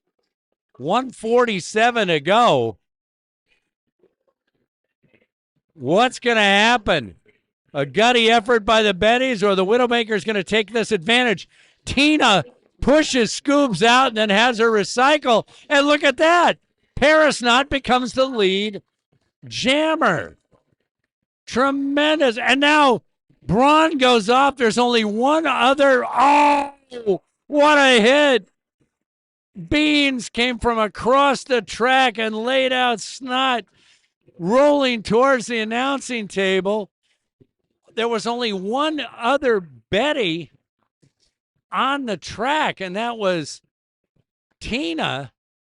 So the blockers were free to roam for the Widowmakers, and because great job out of Snot to become the lead jammer, Beans just took her out right down here in the bottom of turn one. That was, they're playing for something there. Yeah, oh, certainly. And we still have 1 minute and 7 seconds left, so we could see one or two more jams. Well, definitely one. Well, the Betties went ahead and got a point there. So 154, 148, that was clutch. Oh, wow, and we have a whole second bout after this. There's so much fun here in Franceschi Hall down at Redwood Acres. Each time Humboldt Roller Derby has some bouts. Well, it's the best scene. I had a friend of mine ask me, he goes, what's the roller derby like? I said, in a word, effort. Everybody's putting in this amazing effort to create this scene. And it's really fun to see everyone in the crowd. Kids, all kinds of all ages. We got the band singing in the background right now. What could be better? It couldn't be better. Well, it could be better. I mean, we could get this jam started. We have two great jammers, Eddie and Punch, Chakra Punch. And that's what's going to be on tap with 1 minute and 10 to go. It looks like Punch pushing. Punch. Defense doing a great job, but Punch is the lead. Chakra Punch coming off the injured list, looking at the clock, looking at their coaches, sizing up the situation, jamming into Gina, the rookie, and breaking loose, calling off the jam. Oh, my goodness, and another timeout. Timeout with about 40 seconds. They'll have to reset the clock. 154, 152. Chakra Punch, the veteran, looking to the bench for guidance, looking to the clock, knowing where they are, track awareness, and scoring 4 points and calling it off. Yeah, that was a lot. That was great call off. That was a great call off by the Widows, and it looks like we have at least one more jam, and it's only a 2-point game. 2-point game. Brought to you by Runny Public Law Group, providing legal services to public agencies throughout California. Brought to you by the Speakeasy Bar, a New Orleans-inspired custom-built bar in Opera Alley, Eureka. Brought to you by A to Z Eye Care, dedicated to providing community with quality vision care through education. And brought to you by the all-important Humboldt County Office of Elections, reminding you that the last day to register for the vote is for the June 2nd primary is May 18th. Have you ever seen one this close? I think often our Widows Betties are close, and we've had some close ones against some other teams. But just since we were last commentating, the officials have given the Betties 4 points from that last jam as well. So it was a wash, and the Betties are up by 6. 158, 152. It's going to be Snot and Virgo, I think it is. And it is Snot and Virgo. Paris Snot pushing. Virgo breaks loose. Braun trying to hold it back. 28 seconds to go. Virgo in the lead blocker. Paris Knott has to recycle back. Virgo's got to hustle.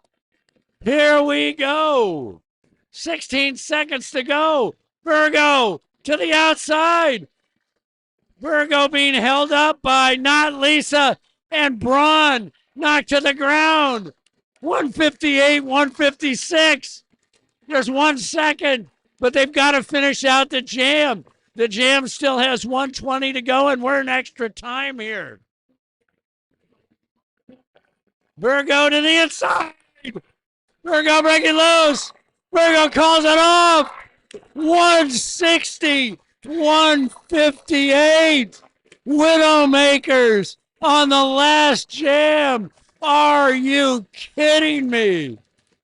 Wait. 2 points from the outside pack rat. I don't believe it. It's a tie. 160, 160. I've actually never been a part of a game that ends in a tie. It's the first tie in the history of these two great franchises. 160, 160.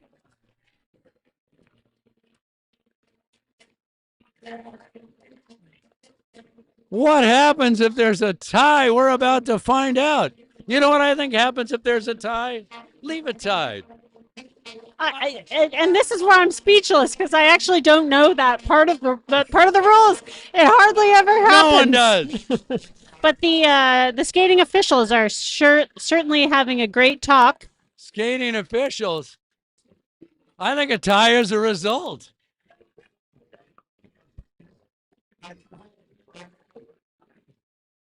And they're going to have an overtime jam. Are you kidding me? All or nothing. One more jam. I think people should start chanting it. One more jam. One more jam. One more jam. Franceschi Hall has never been treated to a better matchup than this. The two home teams, bragging rights on the line. It's going to be Eco-Terrorist and Raging Eddie. Oh, my. One more jam. Here we go. Everything on the line to be the lead jammer here. Not Lisa, Tina, Chakra, Aphrodite, Paris Knott. Man, everybody jammed up on the line. I have never seen 10 people so close together in my life. And there will be no lead jammer for this last jam. It'll be 2 minutes. Wow. And it's Raging Eddie. Raging Eddie is loose. Eco-Terrorist fighting, pushing. Raging Eddie going to the box. It's a power jam for Eco.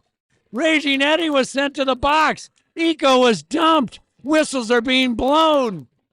And now Eco-Terrorist is out. The Widowmakers who thought they had it won feel like they have to win it again. 2 Bettys in the box. 3 Bettys on the rink. And Eco is scoring a will. 164, 160. Eco-Terrorist head down. Driving. A full 2-minute jam. We've got 1:09 to go. Raging Eddie back on the track. Still, the Bettys a skater down. 1 minute to go. Now we're at full strength. Eco-Terrorist had to recycle back. Raging Eddie held up by Chakra Punch. And how did Eco-Terrorist get around the inside? A 12-0 run. There we go. Eco-Terrorist doing the job when needed. Being held up right here by Tina. Raging Eddie trying to make up some lost points, but it might be too little, too late. Terrorist breaks loose. The 16-4 run. Turn out the lights. The party's over. Meanwhile, Eddie dumped to the ground. Eco Terrace just skating it out and being called for a penalty. Will go to the box. I don't think it's going to matter. That's the game. 176, 164. Oh, Sprocket Rocket, you're going to have to hear about this. This was an epic bout. We always knew the Widows and Betties are always competitive, but this was something for the record books. Maybe we'll start keeping those official records now. Well, this was one for the ages, right? 175, 168, when all the points are doled out. Absolutely, without question, one of the best roller derby bouts we've seen and been lucky enough to broadcast here on KZZH. 96.7 Access Humboldt, 175, 168. Sprocket, you were great. I hope you join us again sometime. Well, thank you very much for the opportunity, and thanks for being here. Well, I appreciate it greatly. We're going to send it back to the station. An unbelievable first game. Final score, Widowmakers 175. Betty's, the North Jetty Betty's 168. Thank you. We'll see you for the next bout.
Welcome to the KZZH Community Calendar for the week starting Friday, March 13th, 2026. On Friday, March 13th, you're invited to the Language Exchange Meetup from 6 to 8 p.m. Speak your native language, teach someone a language, or learn a new language. Email brightandgreenhumboldt@gmail.com or call 925-214-8099 to find out more. Also on Friday, break out your skates and head on over to March Skate Nights at the Eureka Municipal Auditorium from 6:30 to 9 p.m. at 1120 F Street. It's first come, first served with a maximum of 75 skaters. No pre-registration is needed. Call 707-441-4248 to find out more. Finally on Friday, get ready for date night with Kids Night at the Museum from 5:30 to 8 p.m. at the Redwood Discovery Museum, 612 G Street in Eureka. Drop off your 4 to 12-year-olds for interactive exhibits, science experiments, crafts and games, exploring the planetarium, playing in the water table, or jumping on a soft blocks. Find out about admission pricing by emailing info@discovery-museum.org or call 707-443-9694 to find out more. On Saturday, March 14th, come to the Second Saturday Family Arts Day from 2 to 4 p.m. at the Morris Graves Museum of Art, 636 F Street in Eureka. This is a monthly event featuring hands-on art projects and activities for youth and families inspired by current exhibitions. Create abstract paintings inspired by Leslie Kenneth Price's work. Go to humboldtarts.org to find out more. Also on Saturday, don't miss the Seed, Plant, and Scion Exchange from 11 a.m. to 4 p.m. at the Arcata Community Center, 321 Dr. Martin Luther King Jr. Parkway. Swap locally grown seeds, plants, and fruit tree cuttings at the Humboldt Permaculture Guild event. There will be free demonstrations, local seed and plant vendors, raffle, and food trucks. Fruit tree rootstock will be available for sale. Bring seeds and plants to share. There is a modest suggestion entry donation. Go to humboldtpermaculture.org to find out more.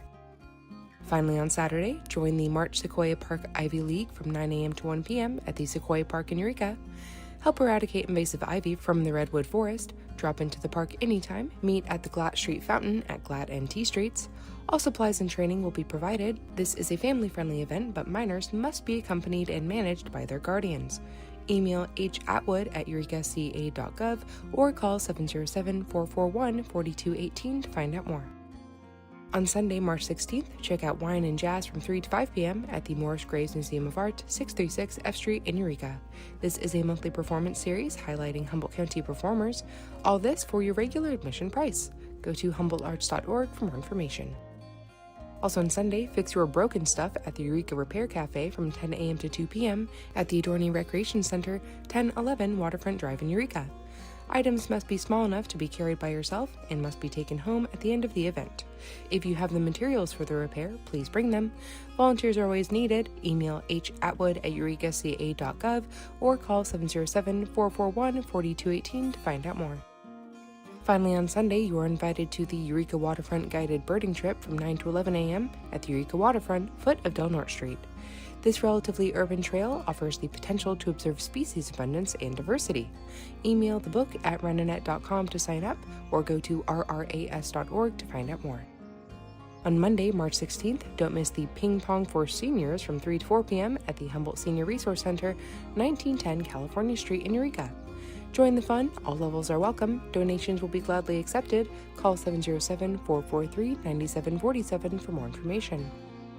On Tuesday, March 17th, raise your voice at the Redwood Interfaith Gospel Choir practice from 6 to 8 p.m. at the Arcata Playhouse, 1251 9th Street. It's a family atmosphere for loving people who like to sing gospel music. All are invited to join. Go to redwoodinterfaithgospelchoir.com or call 707-441-9098 to find out more. On Wednesday, March 18th, don't miss the Redwoods Rising, starting at 7 p.m. at the Sequoia Park Zoo, 3414 W Street in Eureka. Lathrop Leonard discusses cooperative redwood forest restoration efforts on the North Coast. Refreshments and a zoo update slideshow start at 6:45 p.m. A Q&A will follow. You can also find the lecture on Zoom. Go to redwoodzoo.org for more information. Also on Wednesday, you are invited to the Eureka Women's Club program, Sequoia Humane Society from 12:30 to 1 p.m. at the Eureka Women's Club, 1531 J Street. There will be a presentation by Sue Ivy from the Sequoia Humane Society. Bring a brown bag lunch at noon and socialize with members before the presentation. Dessert and a beverage will be provided. Go to eurekawomensclub.org to find out more. Finally, on Wednesday, join the Joy of Singing Choir from 5 to 7 p.m. at the Jefferson Community Center, 1000 B Street in Eureka. This is a singing circle that focuses on singing in harmony through improvisation as well as repertoire, including resistance songs. All levels and drop-ins are welcome. There is a modest donation, but no one will be turned away for lack of funds. Email hello@bynieves, bynieves.com for more information. On Thursday, March 19th, don't miss Illuminate 2026 from 5:30 to 7:30 p.m. at the Eureka Theater, 612 F Street. The Ray of Sunshine Awards, aka the Sunnies, will be recognizing excellence in local journalism and related Freedom of Information Act and open government efforts. There will be an awards presentation, discussion, and reception hosted by Access Humboldt and the League of Women Voters. Email info@accesshumboldt.net or call 707-443-9352 to find out more. Also on Thursday, check out Tales from a Real Caveman from 7 to 9 p.m. at the Six Rivers Masonic Lodge, 251 Bayside Road in Arcata. Dick LaForge talks about the Lechuguilla Cave in Carlsbad Caverns National Park, New Mexico, and Bigfoot Cave in the Marble Mountain Wilderness. Drinks and goodies will be served at 7 p.m. and the program begins at 7:30. The lecture will also be available on Zoom. Find the link at rras.org. Also on Thursday, there will be a Redwood Region Logging Conference at the Humboldt County Fairgrounds, 1250 5th Street in Ferndale. This is 3 days celebrating the logging industry with a lumberjack competition, show and shine, high school forestry competition, vendor booths, historical displays, equipment displays, a chainsaw carving contest, axe throwing, live music, food, and more. To submit your nonprofit event to the KZZH community calendar, go to kzzh.accesshumboldt.net and follow the community calendar link located near the top of the page. Your event information will be aired twice a day, at noon and 5 p.m. on weekdays and at noon on the weekends. Your event information will also be shared on Access Humboldt TV's bulletin board. Access Humboldt, local voices through community media. For KZZH in Eureka, I'm Isabella Vanderheiden.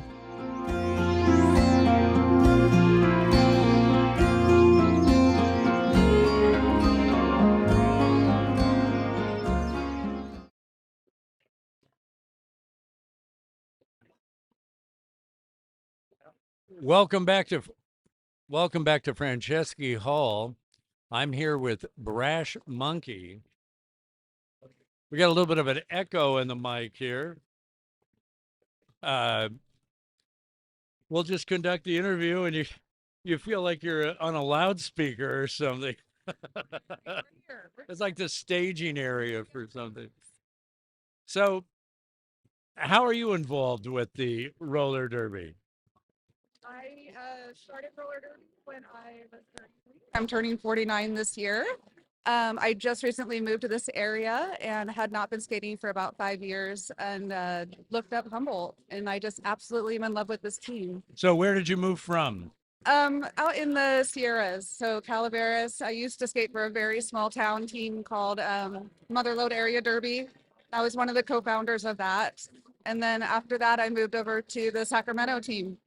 I love the regional names that happen. Right. Floodwater, Faultline, Yes. Motherlode. Yes. I think it's fantastic. Yep. Roller derby has such imagination. So you moved here, and did you know about the Redwood Rollers and Humboldt's team? I did. I actually had a couple friends who had already moved out here start skating with them. So yeah, and I've heard of them before. So fantastic. So you move out here, you join the team. You say you're going to turn 49? I sure am. I know, it's ridiculous, isn't it? Do they have a skater on the team right now that is 50 or above? I am not sure, and it's rude to ask. I'm just kidding. Are you going to be the have seniority on this club? No, it really, and there really isn't an age limit with this sport. There really isn't. So, and that's what's amazing about the sport, because you have people from across the decades. When it seems like a sport that would be, to be honest, I mean, I'm way past 49, but at 49 to be playing a sport that is a collision sport, a contact sport, and as we saw last game, some real exciting hits and whatnot, the bumps, the bruises, Tell me, that's hard at 49. It is. And actually, when I started skating again after a 5-year hiatus, I felt a little intimidated because most of the people that I was in my training camp with were probably in their 20s. But, this is all about a mental challenge as well as a physical challenge. Even starting at 33 is not necessarily that young. And for me, when I did it because I didn't think I could. And it was a wonderful way to overcome and build self-confidence and to also become stronger than I thought I could be. So, Well, yeah. let's go back because I think you've got two incredible challenges there. One, any athlete knows taking 5 years off from competition. Yeah. How hard is that? It was awful. It was awful getting back, but honestly, luckily a lot of my muscle memory was there. It's just getting the strength back and the endurance. And I, passed our training camp and felt really welcomed by this new team, still do. Currently, I am, of course, out on medical leave because I hurt my shoulder, not in Derby. So I'm just volunteering and supporting the team until I can get back out there. So you haven't been practicing at all lately? I have been unfortunately on medical leave for a couple months. Okay. Yes. And then hoping to get back probably for the fall season? Yeah, as soon as I can. As soon as you can. Yeah. So then after 5 years coming back to it, and then as an athlete in your 40s, I know, right? It's that ridiculous. challenge as It's ridiculous. well. Yeah, It's ridiculous. It's ridiculous. What the heck? This is a ridiculous sport. And I think this is the best thing is that most of the people involved in this sport have had to overcome something in their lives. We all do. And they find that they can reach deep inside and there's camaraderie, there's community, there's expression of your weird self, and you're still accepted, and that you find that you have a deeper strength than you actually think you do. And especially as women involved, I feel like it's a very empowering situation to be in that helps you have more confidence in your everyday life. So go back. I used to go see the Grateful Dead all the time, and they said Heck it was yeah. misfit power. Is it Derby a bit of that? I would say, I think there's a little bit of the misfit power, definitely for myself, a little bit of rebelliousness. I really like to challenge the norm. I like to kind of be punny and play with words, and I mostly like to defy expectations. And you're doing so on a couple of different levels. No, I think it's Well, thank you. an extraordinary achievement what you're doing. So the inner benefits of Derby It's everything. is everything. It is. That's and why even you're if I doing it. don't skate ever again, which is not what I'm planning on, I am still going to be involved in Derby somehow because of that. Well, we had Sprocket Rocket on in the last Yes. game, which was a phenomenal game. Yeah. And Sprocket Rocket currently out with an injury, but Yes. coaching. Exactly. And I think that all of this comes down to whatever life throws at you, there's going to be challenges, whether it's a sport you choose, whether it's a job you choose, a relationship, your own mindset. And even honestly, when I came back with this injury that was not Derby related, I had a little pity party for a minute, and then I had to overcome that and say, you know what? This is not a never thing. This is a just wait. And this is also what life's about. And we have to be patient, and we still have to support the people that we care about. Watching the Humboldt Roller Derby in action. There we go. A message coming from the Faultline team. Beep, beep. Oh, we have a Faultline Derby fun fact. How do they get on the broadcast? This is the first adult game Cool Whip. She has a 3-month-old daughter. Hi. See, now I'm old. I don't have my reading glasses. It's your turn. What's this? We're not going to sure read what it. that We'll have says. to look at this and figure it out elsewhere. So you're watching the Humboldt Roller Derby. Yes. Incredible energy, Yes. incredible effort, the people that make all this happen. And the fans. And the This is fans. the best group of people supporting a team that I have ever been a part of. Ever. And you've been on the road with teams before. Yes. So what I'm asking is that a greater drive for you to want to skate with this program, with this organization? Absolutely. Yep. There's nothing else to it. And every time I show up, even if I'm not skating, I end up just smiling like an idiot. So I can't take something that brings joy out of my life. Fantastic. Yeah. The motivation that it all is. Yeah. And then obviously this will be a regulation bout. We'll see. Yes. Last game was a lot of fun, but this one is for keeps. Some of the same players that were in the last game are in this one. They had a little warm up, didn't they? They had a little warm up. Is that hard to do, play a doubleheader? I think it depends on your experience level. I think sometimes it really motivates people. They can get some of their kinks out the first game and have some fun with their fellow teammates. But I also think it keeps you warmed up. It really does. So maybe you are on your second win by the time you have your game coming up.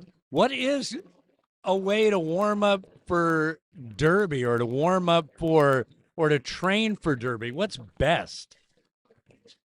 On skates, number one. There is a lot of off skates, but it's just making as much time as you can on skates, getting your balance, getting your strength. There's a lot of ankle strength, a lot of hip mobility and agility, and just getting used to moving your body in different ways and using different muscles than you do in your normal everyday. How much are you skating? Right now, I am not skating, except for at home. And it's basically just on the weekends, but because I have a shoulder injury, I've been asked not to be on skates in Because they case don't I want you to or- fall. yeah. But no, to be honest, I have a wood floor at my house and we have some room, and I throw on my skates and I'll vacuum, or I'll throw on my skates and make dinner, or I'll do laundry. I mean, why not, right? It's fun. It makes it a lot more fun than just doing it on its own. There you go. Yeah, or walking the dogs. It helps a lot. Yeah, well, I would imagine that. Yes. I They can wonder if pull there's you. people skating between arcade and your. Whoa. Uh-oh. Something happened.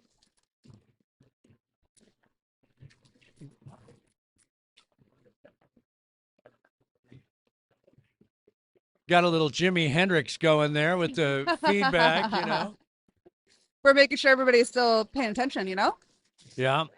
I wonder, are there people that are skating between Arcade and Eureka now on the new? Sure there is. I mean, we have out here, we have such great trails. I mean, I'm coming from the mountains. There was not as many accessible areas to skate.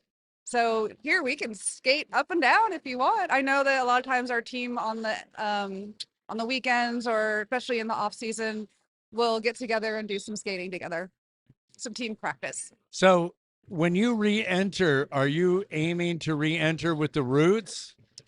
Yes.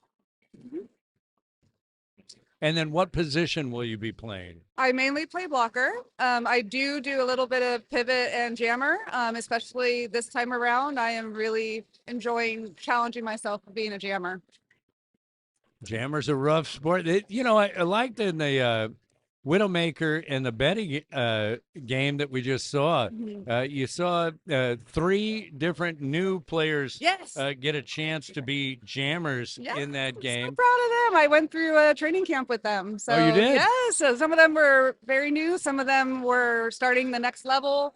And I'm just very, very proud of all of them. How do you feel being the player when you've got people coming through in their 20s? I mean, I do believe that it's a mentality thing, you know? Do they ask you for advice because you've been a seasoned player? I think it's definitely, when I started with this team, I tried to come in without any ego, because even though I have experience, doesn't mean that I have experience with this team. And you have to always get to know each other, and I don't know everything. And even in the 5 years that I stopped, there were some game-changing rules. And so I've had to update myself on the rules. But I do understand a lot of it because I've skated for 9 years before my break. So yeah, for some people who were interested in talking about it, we got to talk about the rules or do some things that maybe I learned. The coaches are very open and receptive, but honestly, this is more about each of us working together and also challenging ourselves individually. Does Humboldt do things much differently than Motherlode or other teams?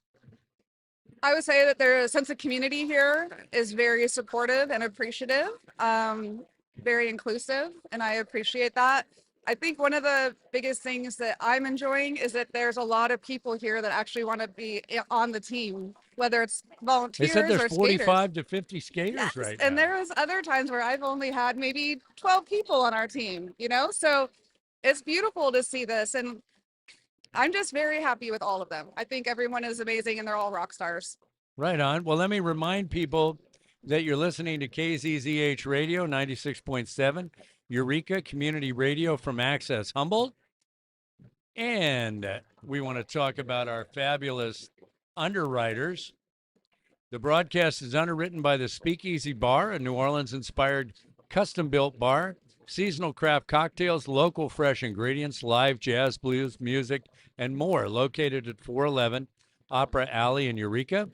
Broadcasts of the Roller Derby are supported in part by the Humboldt County Office of Elections. They want to remind us that the last day to register to vote for the June 2nd primary is May 18th. So you can check out your voter status at voterstatus.sos.ca.gov or register to vote at registertovote.ca.gov. Broadcasts of the Humboldt Roller Derby games are supported in part by A to Z Eye Care, dedicated to providing the community with quality vision care through education, technology, and excellent service. Find out more at A to Z Eye Care.com. Got to pay the bills there. That's right. And voting is super important, especially with the climate of today's world. So get your voice heard, get informed, get out there. So, we're sorry for little technical difficulties here and there. We got about 2 minutes to go. We want to thank. Now, how did you must tell me how you picked your name. Did you bring this name with you from Motherlode? Or Kind of. It wasn't my very first early derby name. Wow, what was the first early derby name? I did not like it. Was it a mistake? I was Torpedo Rosie for a short time. What? Torpedo Rosie. Torpedo Rosie. Yes. And that didn't fit me. No. But Brash Monkey does. Sure does. I'm pretty brash. And, there you go. And I like it. So, yeah. And was this a name you picked for the Humboldt team? No, I had this when I was skating back home in Calaveras and then also in Sacramento. Oh, cool. Yeah. Yep. All right. Well, I want to thank you for stopping by. Oh, it's been a pleasure. Thank you. And in the last game, were you a track coach? No, I was volunteering today and checking out the track tape. Which is a very important job because as much as these players use that tape to tiptoe along and try to get by, it also has to be secured and ready to go. Just one of the many, many volunteer jobs that are necessary here at the Humboldt Roller Derby. Absolutely. Brash, thank you. You're awesome. Thank you. I appreciate we'll it. hope to see you again. Look forward to it. All right. Thank you, darling. Nice to hear people with endearments, Elot. All right. So we're just under a minute to go until the regulation bout between the team from Hollister, Faultline Roller Derby. Love the name. Hollister in that another active area in California seismically. Faultline Roller Derby, the Derby Devils, are an amateur all-woman flat track roller derby team based in Hollister that competes regionally and internationally as a member of the Women's Flat Track Derby Association. They play full contact competitive games involving jammers and blockers. They have a junior team, the Faultline Derby Spawns, who often compete in their preliminary bouts. So an organization much like Humboldt, at least in structure, although this game won't be a sanctioned game as far as ratings are concerned. This game is a regulation bout. First game tonight was extraordinary. A tie at the end of regulation that had to be settled by a sudden death jam. That was the tradition of the Widowmakers and the North Jetty Betties. And it was the Widowmakers winning that one. And it was great that that game was able to happen. Originally, there was a team called Floodwater that was going to play the Roots, but Floodwater was unable to make it. And so the Betties and the Widowmakers stepped in. But here you have this team from Hollister, the Faultline Derby Devils, making their way up. And the introductions are happening, and we're getting ready for the second game of our doubleheader. For the Rollers, this is the last bout they will have before heading to Denver, Colorado. They're going to Denver, Colorado to compete in a tournament. The Redwood Rollers from right here in Humboldt County will be playing teams from Denver and from Chicago, Illinois in the tournament in Denver. So they have 3 bouts lined up. If you want to support that, you can go to the website for Humboldt Roller Derby, and there is a fundraising part of the site that you can go to, and by doing so, you can support the Redwood Rollers as they head to Denver. So Faultline being introduced right now, making the long trip.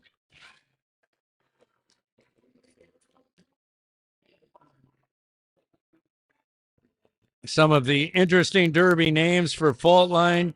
You have Naughty Havoc, Goldie Knox, Pinball, Ice Rocker, Shabam, OG Corona, Brass Snuckles, Lucky Harms, Sasha Degrader, Hardcore, Creamer, Hydra, and Maddie Massacre. You have many of the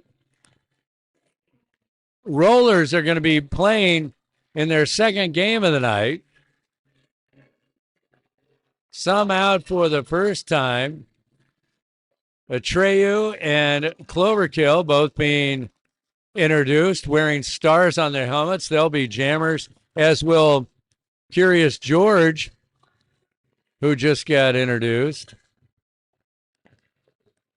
Furious George, rather. George, Cloverkill, and Atreyu all playing in their first game of the night. None of the jammers that played in the first game are going to be jamming here. You're going to have fresh jammers for the second game. It's the blockers that'll see some of the dual action. Tula will be playing in 2 games. Braun, Luke Picard in 2 games.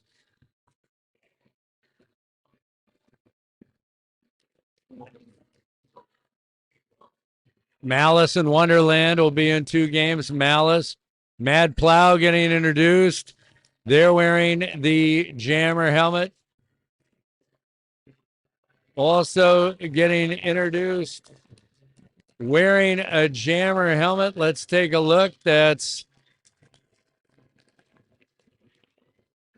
Muscle Mommy. Muscle Mommy, who we had in an interview last time. We were on the air in February.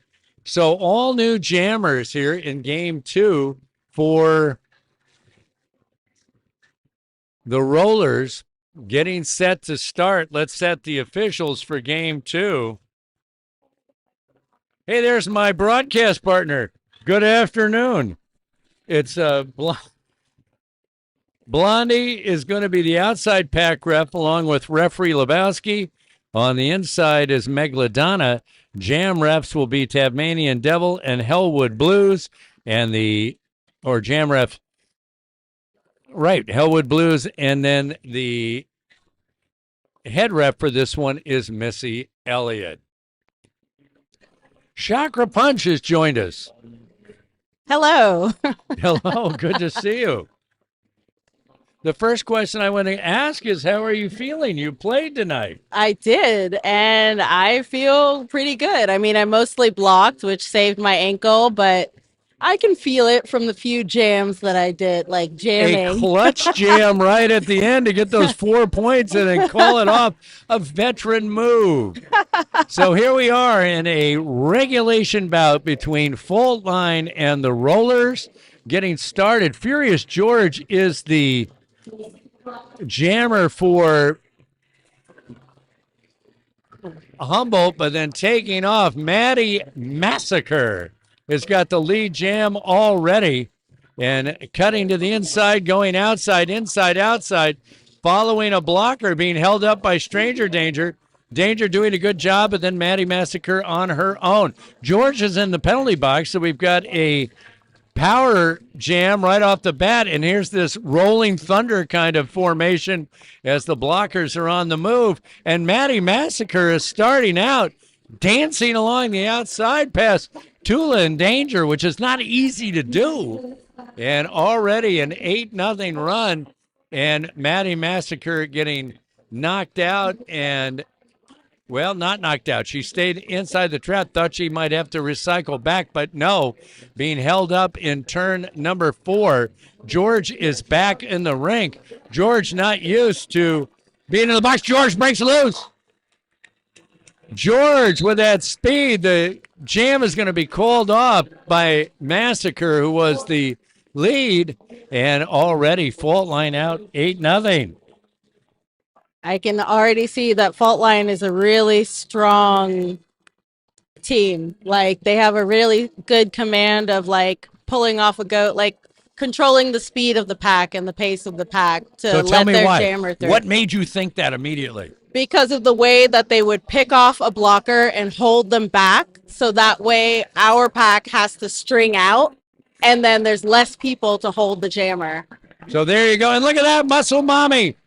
Muscle Mommy breaking loose. Hardcore is going to go to the penalty box, so it's a power jam already. My goodness, Muscle Mommy. Really fast and calling off the jam. What speed. Muscle Mommy picks up 3 points. It's 11-3 Faultline. Now, we haven't seen Muscle Mommy. Was out with an injury last time we interviewed Muscle Mommy. Are they always that fast? Yes, fast and strong. They just like punch their way through the pack. It's kind of terrifying as a blocker. And I get a little taste of my own medicine. I'm like, ow, is that what that feels like? Right. So still in the box is Hardcore, meaning Cloverkill is on a jammer's of a Naughty knocks. Wow. Naughty Havoc. That's it. Knocking Cloverkill out, but Clover recycled and now has the lead jam coming around for a scoring opportunity. Danger getting knocked down, appealing to the referee. Hands in the air like, what the heck? You're going to allow that? Kind of looked a little back blocky. And, that's not Danger. Danger never complains. I know. So breaking loose is Hardcore in the – I'm going to ask a expertise question. 3 points for Humboldt, 11-6 as we're heading to the third jam. What color hair would you say that is for Hardcore? What color green? For Hardcore? The jammer for next time she comes back on. I'll you're have gonna to take a help look. me. I don't know if it's aqua or something strange. Here we go. Faultline yelling out instructions to each other. The pivot, Corona, making the calls. Here come the jammers. They're all gummed up. It's Natreu. Whoa! One leg breaking through. What balance! Are you kidding me? That was fantastic. Meanwhile, held up, number 293. Natreu, another pass.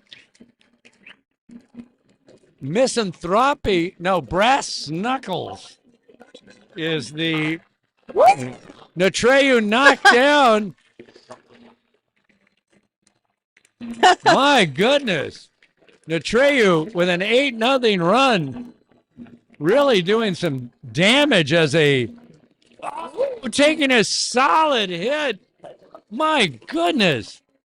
Natreu, what tenacity, because being leveled by Lucky and by number 143 Pinball, which is exactly what Natreu looked like. So Trey able to pick up some points, 12-0 on the run, 18-11 in favor of Humboldt. Now with the moving blockers, and that's Swagger putting some offensive blocks out for Natreu. Natreu finally calls off the jam. Atreyu is so nimble and so quick and has been playing for a very long time and actually was a long-time coach of the team as well. And very tough because that was quite a hit that they took.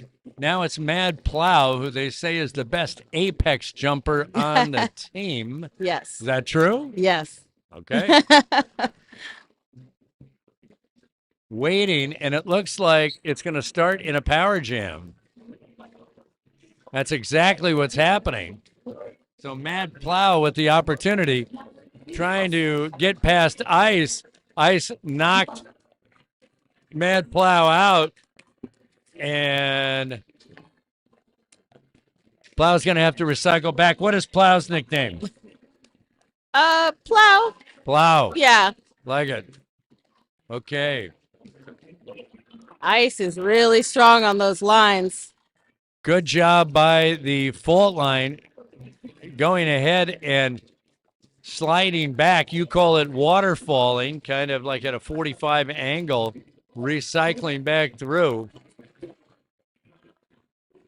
We've got action on the outside. The cap had been passed, and so we have a pivot with the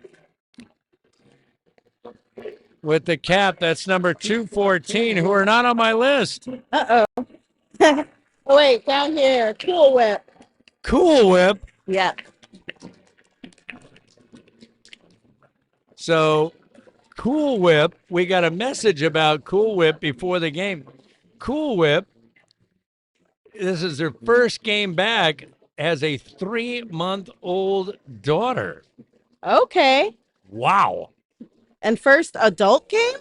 Yeah, So they used to be a junior? I guess so. Yep. There you go. First adult game and a 3-month-old daughter. Cool Whip. So here we go with jam number 6, 22-11, but the lead jammer is going to be Maddie Massacre. It's Furious George cutting through. Good job by George. But Maddie Massacre coming up for the first chance to score. Great blocking by Corona. Corona, an outstanding player in the middle, and Maddie Massacre is going to call it off. I see what you mean about the presence of the blockers for Faultline and how they move and how their jammers follow them.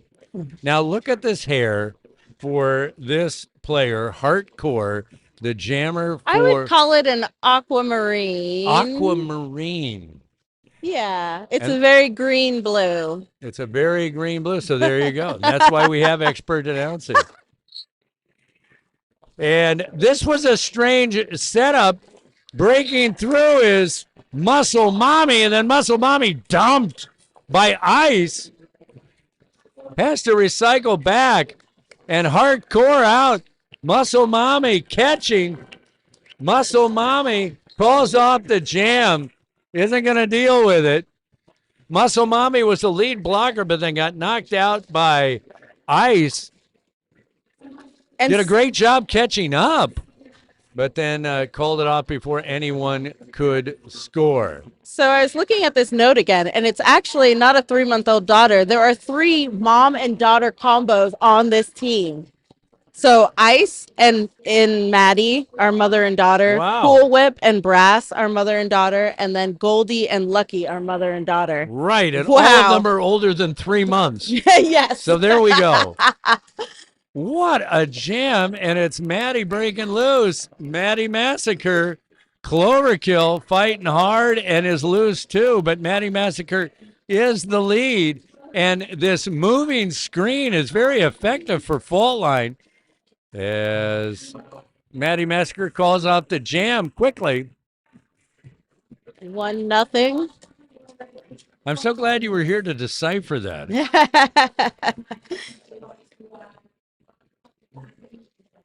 This game, speed-wise, and I thought that the Betties and the Widowmakers played a terrific game, but this is one of the faster starts I've seen.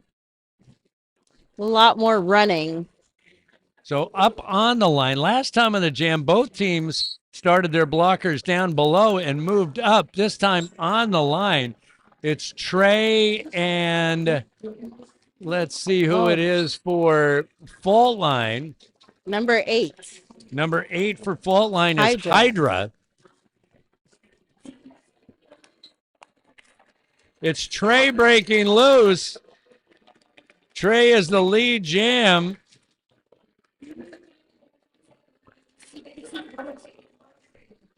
Coming around and cutting to the inside. Boy, I'll tell you what peripheral vision by Trey to see that and to cut on the inside. Meanwhile, Stranger Danger doing a great job and now having to have Trey is also an excellent apex jumper. Wow. Looked like a long jump competition. And Trey smiling as she came around turn 3. Hydra trying to knock her out. Can't. Trey going backwards. What a performance by Natreu. The star was passed as Trey calling out instructions to their blockers following Destroyer and now calling off the jam. Trey is unbelievable. For 16-point jam. Trey has almost had 30-0 tonight.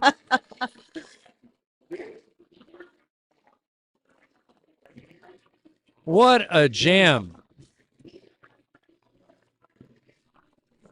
Boy, the Rollers looking strong. How strong is the team you're taking to Denver? The cream of the crop. Are you going? I am not, because high elevations and me are not friends. Oh, that's right. Yeah. You told me that. Mm-hmm. We have a timeout as the track is being repaired. So how many skaters do you think the Rollers are going to wind up taking to Denver? 20. We usually submit a 20 roster, and then 15 people get to actually be on the bench. So they bring But you the can 20. rotate each game. You can activate and deactivate. I think because it's a tournament, there will be like 3 games, I believe. So then I think they can change people out with the games. I'm not exactly sure on that, or if they have to keep the same roster. But it's like bringing extras in case people get sick or injured and can't skate. And so Denver is one of the best teams on the planet.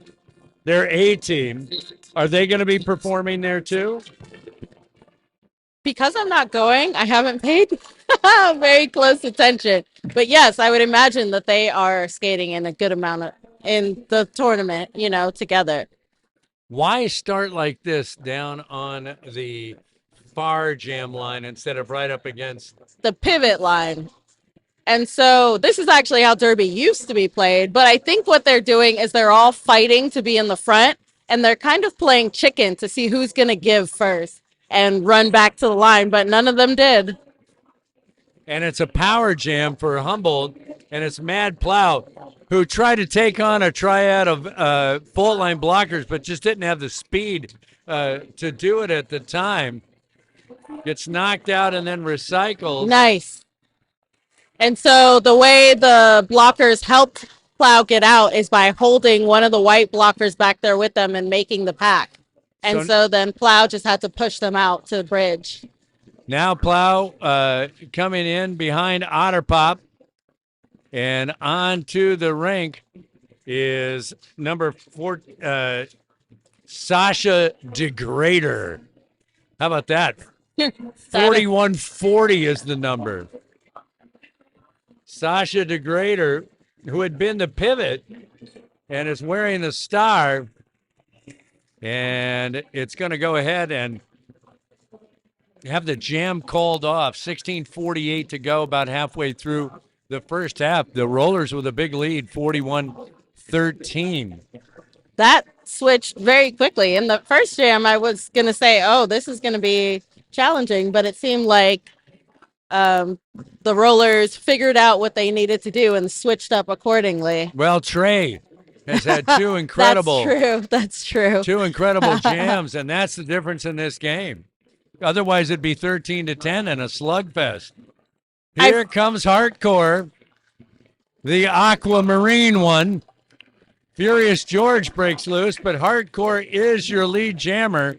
Hardcore coming up on, knocked out by Tula, and they're going to call off the jam. That was a strong blocking team. Destroyer, Tula, Chowder, and Braun. Wow. Yes, that is, yes. That's a good one. Now we have Malice, Otterpop. Maud and Swag, maybe? There you go. Yeah. You're right. Muscle Mommy gearing up.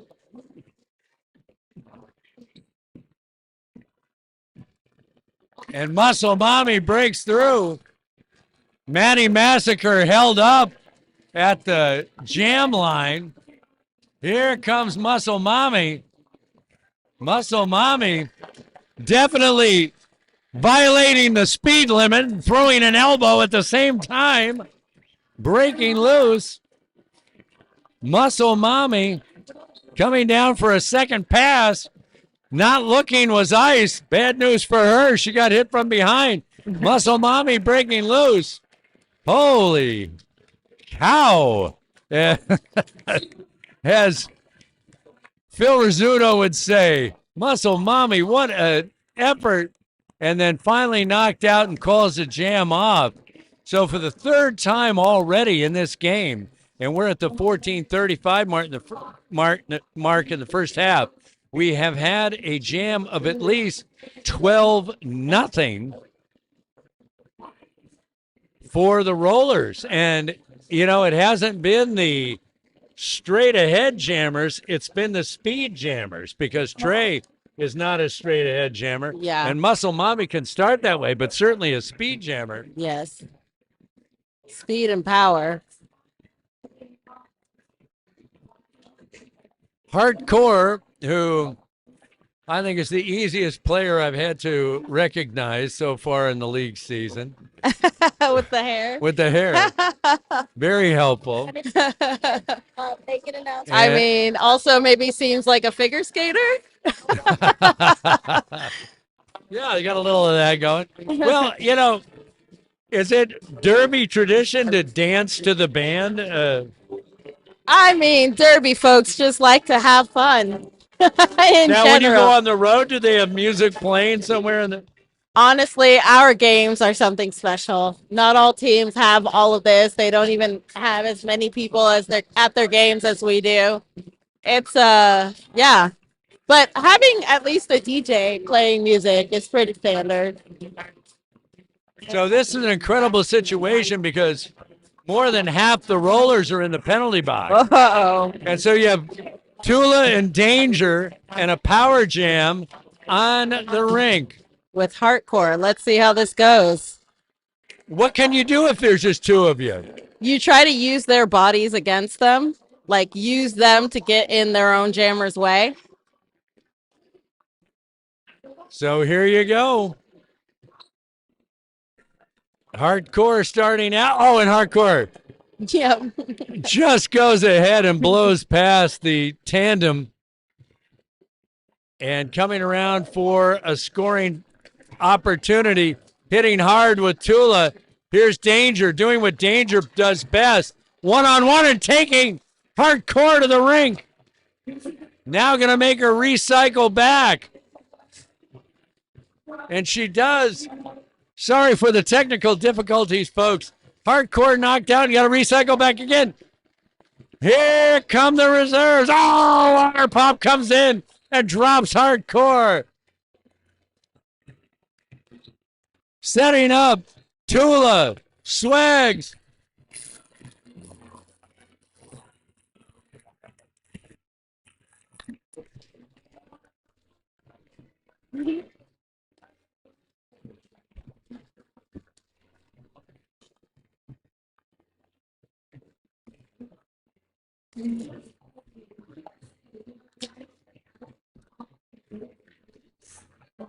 Testing, are we back? Holy cow, sorry folks.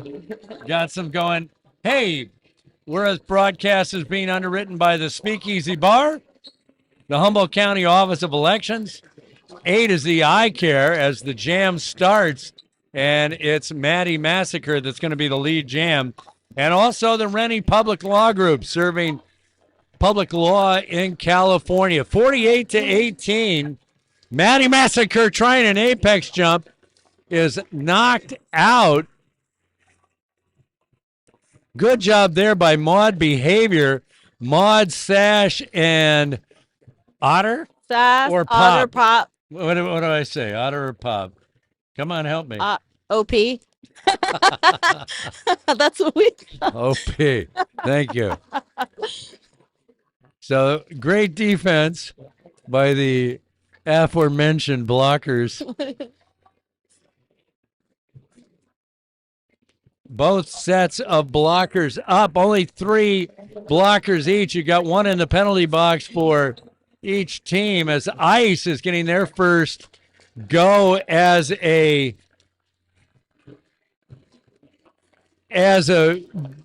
jammer. Meanwhile, Trey, the leading scorer in this game, started out as a jammer for the Rollers, but has to go to the penalty box. It looks like a head blocking with the head. There you go. So a power jam right now by Ice, who's cut down by Danger. A trip. And Ice is back up and going. Did not have to recycle back from the spot foul. Here we go. Ice, the first time they've been a jammer. And look at that, a good block being thrown by Hardcore, who was acting as a blocker that time. And points are being awarded. 3 points for Faultline, 48-21. A little over 10 minutes to go in the half.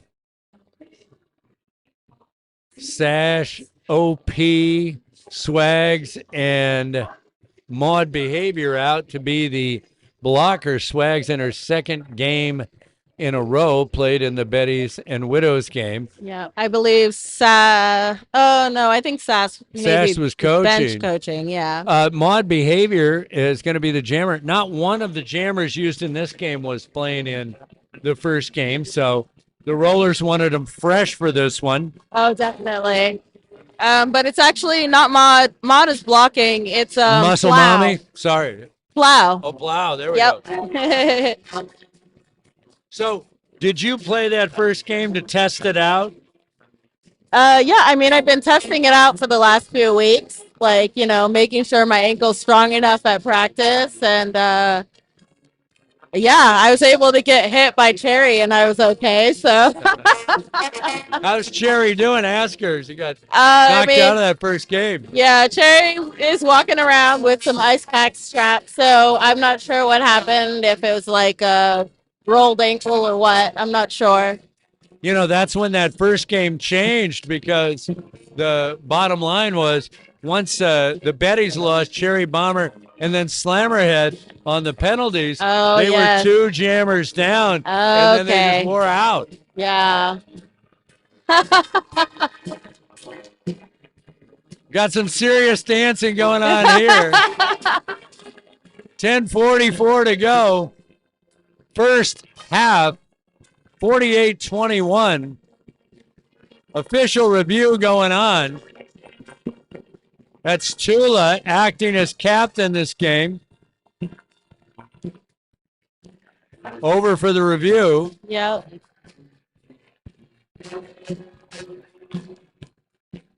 I was acting as captain for the last game, and that was my first time ever having to go in the center for an official review and see what happens. And we won our claim, and so we got to keep our official review. So, and the other jammer ended up in the box. So the official review, I mean, you're going to make your claim, but you got to sell it, right? Because, did they see it? You say what it is, and then the refs huddle like that and talk about it and see who saw what, and then they make a decision. And if you lose your review, like if you lose your claim, then you lose the review without anything being done. But then if you win, you get something done and you get another official review. There you go. So outstanding. I thought, who was the head coach for the Widows in the last game? Daddy and Danger. Daddy and Danger. They did a great job managing that clock at the end. Yes. Calling timeouts. They did throwing a really you in there for a clutch cameo. I didn't know what they were telling me. I thought they were telling us to roll out for the high fives, and then they threw a panty at me. I was like, what? What's happening? I mean, helmet cover. That's okay. You're old school.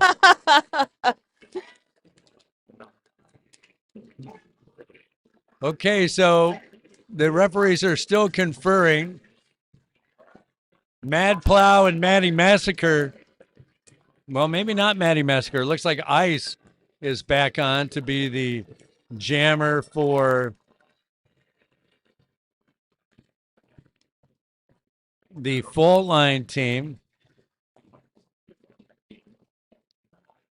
Faultline coach, and I'm not making this up, is wearing a camo kilt, which is the first one I've ever seen.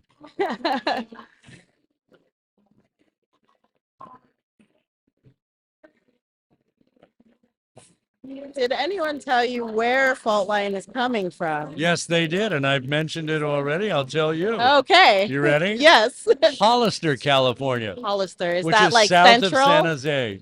Okay, okay. Just kind of, if you Okay. think of northeastern Monterey County, Like south, Santa Cruz. western, it's inland from Santa Cruz. Okay, okay. Take the 101 as south of San Jose. Steinbeck country, if you read John Steinbeck Nope. novel. Near Salinas, kind of, that kind of. Here we go. And breaking loose is Mad Plow. And that was a good job breaking loose from Corona, who I think has been a very good defender so far in this game. And here comes Plow to the outside. Great job, great vision, and scoring points. It is Maddie Massacre for the Faultline team. Here comes Mad Plow again. Humboldt on a 4-0 run, but knocked out. Looking to the coach and going to call off the jam. Actually winds up being 4-4. Teams split it. 10 minutes on the dot there. The pack was giving Plow some really great offense. And adding a couple of more points at the end, make it a 6-4 Humboldt jam, 54-25. You can really see where those 30-0 runs that Trey did helped out Just keeping us ahead. by that margin. Furious George and Hardcore. Hardcore being knocked out and having to recycle back. To the back. Look at to the Tula. back. Look at Tula blocking offensively and springing George. Great job by Tula. Great job by George reading it. Hardcore is in the box, so it's a power jam for us. Power jam. With some powerful blockers out for Humboldt. Tula, Braun, Chowder, and Destroyer. George, though, taking on the blockers for Faultline and getting through, scoring points. Cycling back is Hardcore, so now you have two jammers back on the rink. Hardcore cutting to the inside. Oh, Hardcore taking on Chowder, it looked like one-on-one. Now Hardcore breaking loose. Great blocking there by number 293, Brass Shuckles.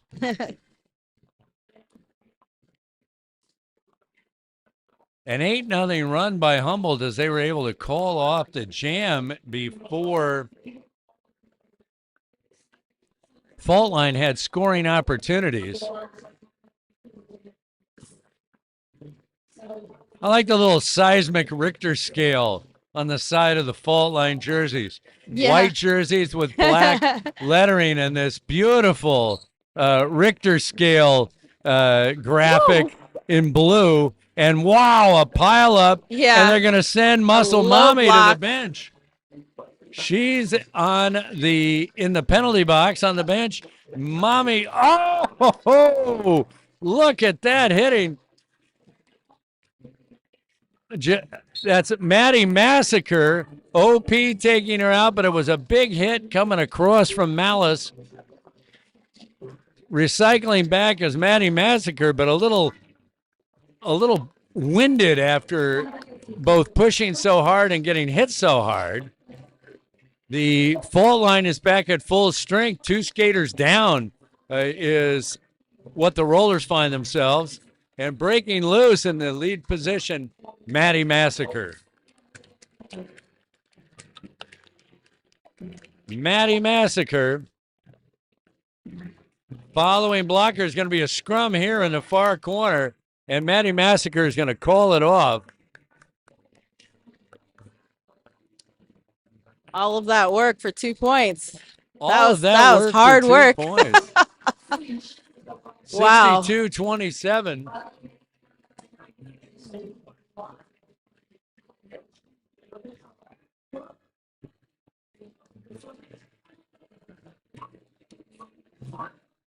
Somewhere, somebody is playing a recording of Benny and the Jets. How did that get in here? We've got DJ L Boogie DJing the game for us today. Oh, there you go.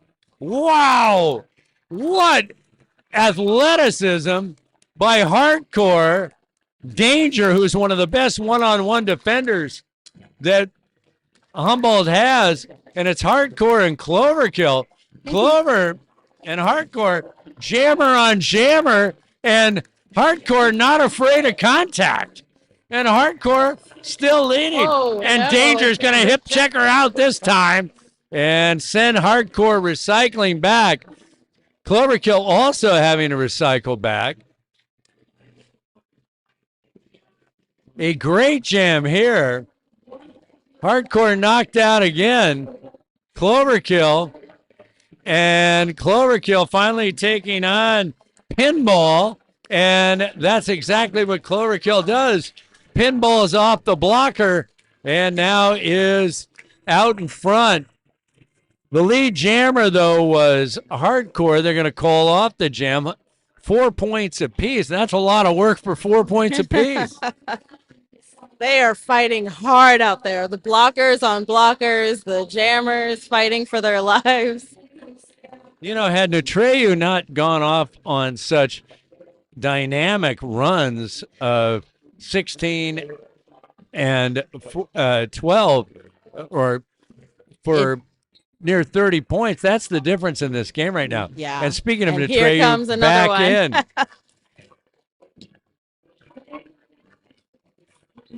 Nutreyu with great court. But Trey, you got a cut. Cut. Knocked out, and then that means power jam. And that's power jam for Whoa. Sasha DeGrader. Swags, OP, Sash, all laying some hits, but Sasha DeGrader. I mean, Sasha DeGrader, come on. I mean, what a name. That's a pretty epic name. That is an epic name. I saw Maud give really an excellent hit back to stop the fault line from coming and doing offense to get Sasha out. Sasha DeGrader does pick up 6 points. Trey is still in the box, so that means that by calling off that jam, they leave the jammer in the box and get to start on a power jam. But Trey is standing, so that means 10 seconds or less that they have to act within. There you go, 66-37. And actually, you're looking at a situation where Faultline at full strength, and there's only 3 rollers. And, Tula and Braun, great job. Braun goes down. Maddie Massacre back, and Trey is back. Trey looks like she was shot out of a cannon. Coming down the rink, and speed and elusiveness. Trey with an unbelievable performance. This is one of the better jam performances we've seen in a half. Yelling out instructions to the blockers. They've turned. They go on offense. They're on the move. Trey holding on. And now calling off the jam. Boy, I'll tell you, Trey is such an exciting jammer. I think we've seen everything but the old crack the whip move that they used to have in roller derby. Oh, the old whip. bank track. Yeah. Come on. You gotta love that stuff. Trey has an excellent mind for roller derby. They also travel around the world with WIFTA, the Women's Flat Track Roller Derby League Association, and they film derby all over the world. And they're calling the shots because their eye for strategy is just so excellent. So a timeout. So all over the world, give me a map of the Derby world. Well, there's like, I mean, like every summer there's a big roller derby convention that happens in Vegas. So there's that. The Trey is usually at. And then there was like last year the championships were in Malmo, Sweden, I believe. Wow. And so it's like, yeah, I'm not sure where the next ones are, but I know Austria or something like that. Yeah. So Trey gets to travel all over doing derby things.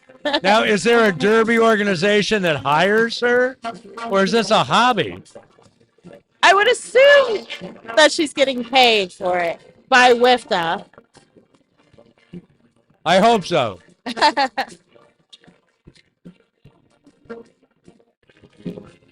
Now, Faultline is dancing. You know that the infectious, energy in the arena, the atmosphere in the arena gets these visiting teams going. The visiting teams love our band and they love our after party. The after party, do the teams stay the night usually? Often, unless they come from like the Bay Area and they just want to go home for some reason, but usually they stay in a hotel nearby and then come to the shanty afterwards. Hollister's a long drive.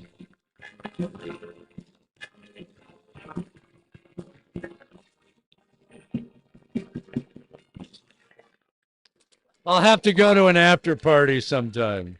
I'm DJing tonight. You should. Are you really? Yeah.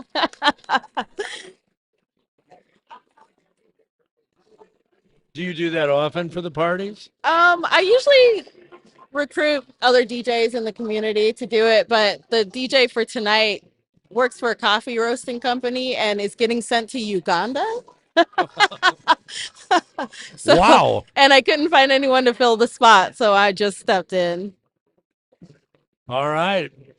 So we're going to have, it looks like pinball, or is that Goldie Knox? 1, 4, 3. Goldie Knox. Pinball. Pinball. Pinball Very and similar numbers. Mad Plow. So Plow and Pinball. And then we have OP, Swag, Sass, and Mod for blockers. And they've been a good quartet so far in this game. Definitely. All of them, they've been skating a long time. They're really, really solid and have a good eye for strategy, which I feel like is an important part of being a blocker. And that's what I'm struggling to learn as a fledgling blocker.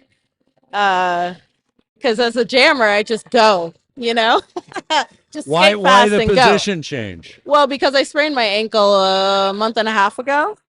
And so this game is my first time getting back in action after that. And so I can't really jump around the way I need to. Are you going to make that possibly a permanent switch? Not yet. Not until I need to. Mad Plow survives a hip check Oh! and breaks out. Whoa, my. And then also got out of the way of Hardcore. Hardcore going to have to go to the penalty box. That might have been because Hardcore was too far out away from the pack when they were going after Plow. I'm not sure. Drop back and went after Plow, entering turn 2. How close do they have to be to the pack? What is the relationship? The zone of engagement is 20 feet from the furthest most point of the pack. And to be within the range of the pack, you have to be within 10 feet of it. So then that's where the bridging comes into play, because then you can extend it by having people spread out 10 feet, and then the last can go 20. So 4 points there for the Rollers. 129 to go in the half. 76-38. A good start by the Rollers. Tell me this. When you were with us last time, you talked about how incredible the practices had been leading up to that first game. And I'll tell you what, the Rollers and the Roots were ready for that first game. What were the practices like between the first time out and tonight? Oh, between that season opener and now, I mean, we've been doing a lot of work within packs. So like these four people that are always out, are usually out together, have been skating together all practice to like learn how each other moves and learn how to communicate and figure out their own plays, and really building that like connection between teammates like makes a really solid blocking situation. We've got Widowmakers dancing the can behind us. Now, how was it in the Widowmaker and the Betty game? You had some players that are playing in two games that were playing with different blockers at that time. Yeah, I mean, like the Widows are just the Widows are just a different lineup and a different. Yeah. We also practiced. Well, it was a little hard because the Rollers are practicing for Denver, and they also had this game to work on.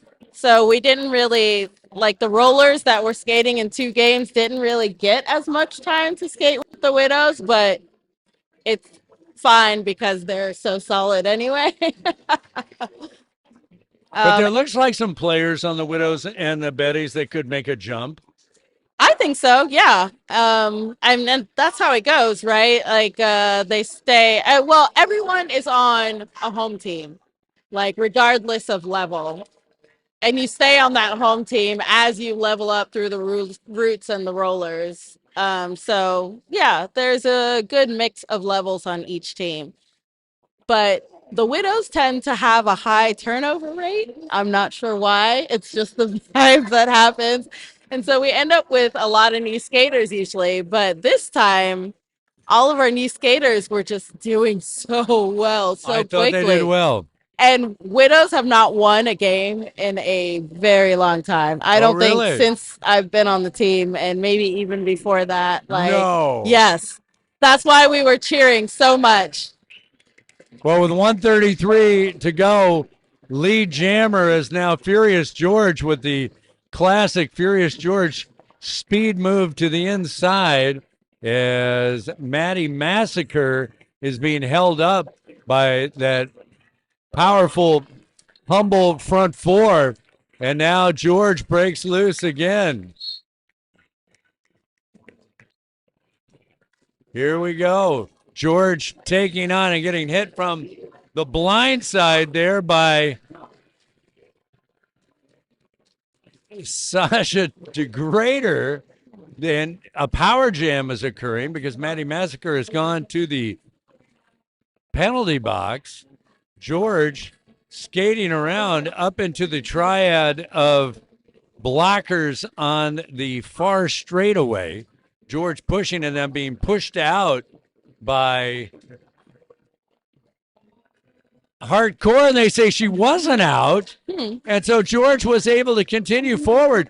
And Sasha DeGrader, Hardcore let her go because Hardcore was trying to move back to get her to recycle back. Now knocked out of bounds is Furious George. You still have a power jam going on. The blockers are being moved and calling off the jam, and that's intermission. And a 13-0 run. Humboldt had 4 long runs in that half and lead this, and that's the difference. Lead this game 89-38 at half. You're listening to KZZH Radio 96.7. We're at halftime of Humboldt Roller Derby. Rollers 89, Faultline Derby Devils 38. We'll see you after our intermission. All right. Welcome to the Thank you. KZZH Community Yeah, you Calendar think? for the week starting Friday, March 13th, 2026. On Friday, March 13th, you're invited to the Language Exchange Meetup from 6 to 8 p.m. The versatile. Speak your native language, Oh, good. teach someone a language, or learn a new language. Email brightandgreenhumboldt@gmail.com or call 925-214-8099 to find out more. Also on Friday, break out your skates and head on over to March Skate Nights at the Eureka Municipal Auditorium from 6:30 to 9 p.m. at 1120 F Street. Wonderful. Well, I'm glad It's it first wasn't come, first on served with a maximum of 75 skaters. No pre-registration is needed. Call 707-441-4248 to find out more. Finally on Friday, get ready for date night with Kids Night at the Museum from 5:30 to 8 p.m. at the Redwood Discovery Museum, 612 G I Street was in living Eureka. it. Drop off your 4 to 12-year-olds for interactive exhibits, science experiments, crafts and games, exploring the planetarium, No problem. playing Thanks the water for telling table, me. or jumping onto soft blocks. Find out about admission pricing by emailing info@discovery-museum.org or call 707-443-9694 to find out more. On Saturday, March 14th, come to the second Saturday Family Arts Day from 2 to 4 p.m. at the Morris Graves Museum of Art, 636 F Street in Eureka. This is a monthly event featuring hands-on art projects and activities for youth and families inspired by current exhibitions. Create abstract paintings inspired by Leslie Kenneth Price's work. Go to humboldtarts.org to find out more. Also on Saturday, don't miss the Seed, Plant, and Scion Exchange from 11 a.m. to 4 p.m. at the Arcata Community Center, 321 Dr. Martin Luther King Jr. Parkway. Swap locally grown seeds, plants, and fruit tree cuttings at the Humboldt Permaculture Guild event. There will be free demonstrations, local seed and plant vendors, raffle, and food trucks. Fruit tree rootstock will be available for sale. Bring seeds and plants to share. There is a modest suggestion entry donation. Go to humboldtpermaculture.org to find out more. Finally on Saturday, join the March Sequoia Park Ivy League from 9 a.m. to 1 p.m. at the Sequoia Park in Eureka. Help eradicate invasive ivy from the Redwood Forest. Drop into the park anytime. Meet at the Glatt Street Fountain at Glatt and T Streets. All supplies and training will be provided. This is a family-friendly event, but minors must be accompanied and managed by their guardians. Email hatwood@eurekaca.gov or call 707-441-4218 to find out more. On Sunday, March 16th, check out Wine and Jazz from 3 to 5 p.m. at the Morris Graves Museum of Art, 636 F Street in Eureka.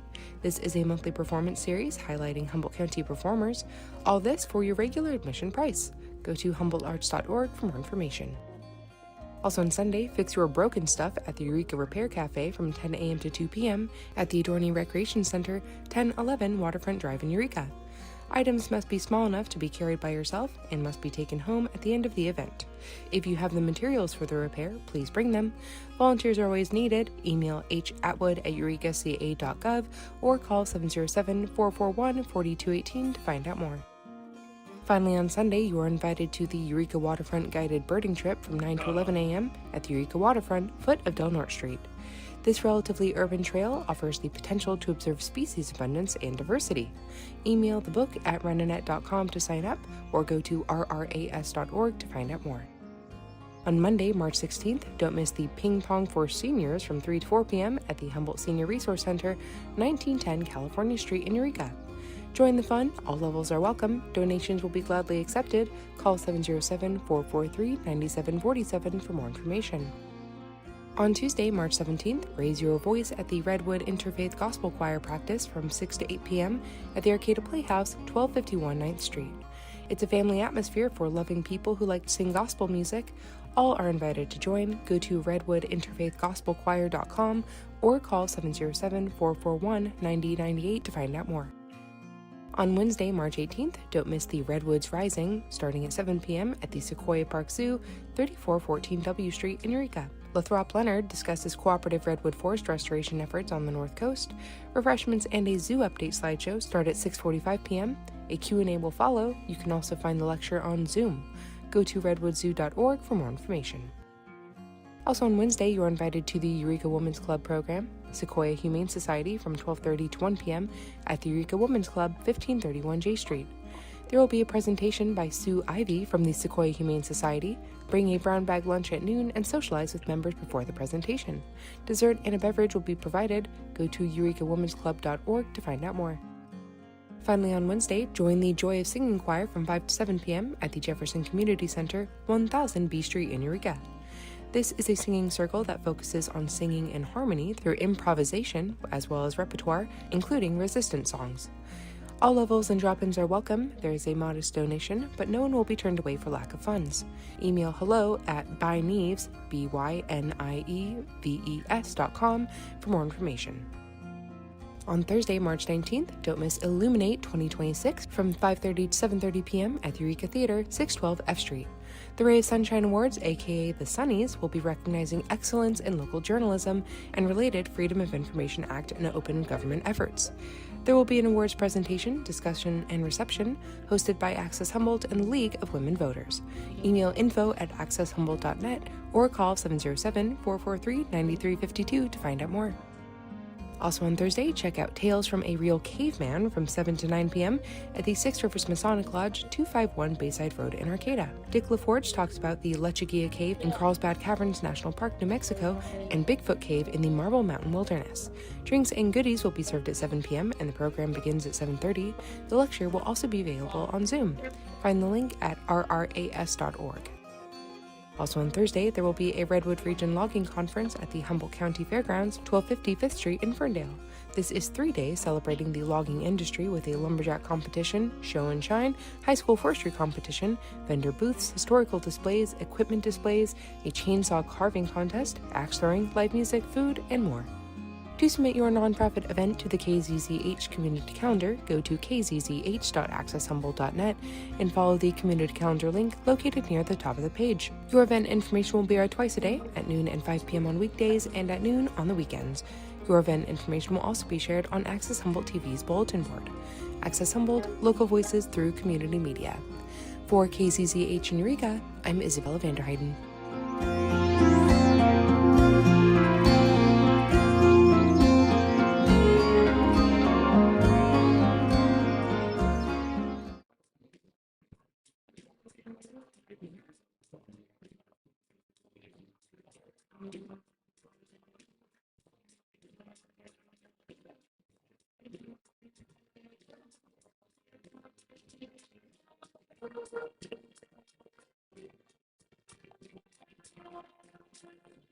You know, I was in the bathroom, there was just women. What's that? I was just in the bathroom and there were just women. I'm not aware of it. It's different. It's the weirdest fucking thing.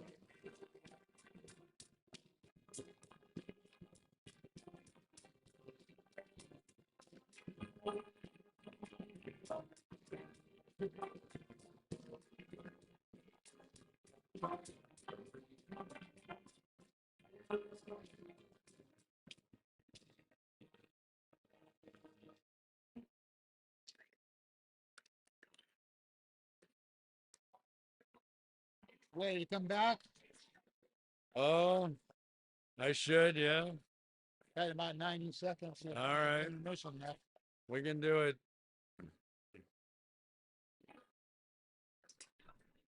Welcome back to Franceschi Hall. Paul Bersu here. My partner Chakra Punch is still out and about as things go on here at halftime, as well as between games. It's always a tradition at the halftime to give out the awards for game number one. And that game was extraordinary. The Widowmakers pulling out an extra jam, sudden death jam victory after a 160-160 tie at the end of regulation. There was one jam to go, and they wound up winning 175-168 in a full 2-minute jam extra session. This game, 89-38 at half, with Humboldt on top, beating Faultline,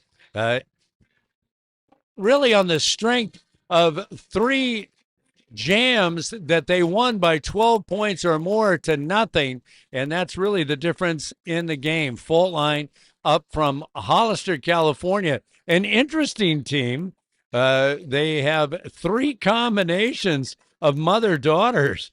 Ice and Maddie, Cool Whip and Brass, and Goldie and Lucky are all mother-daughter teams out playing in the roller derby. So we're getting set for the second half.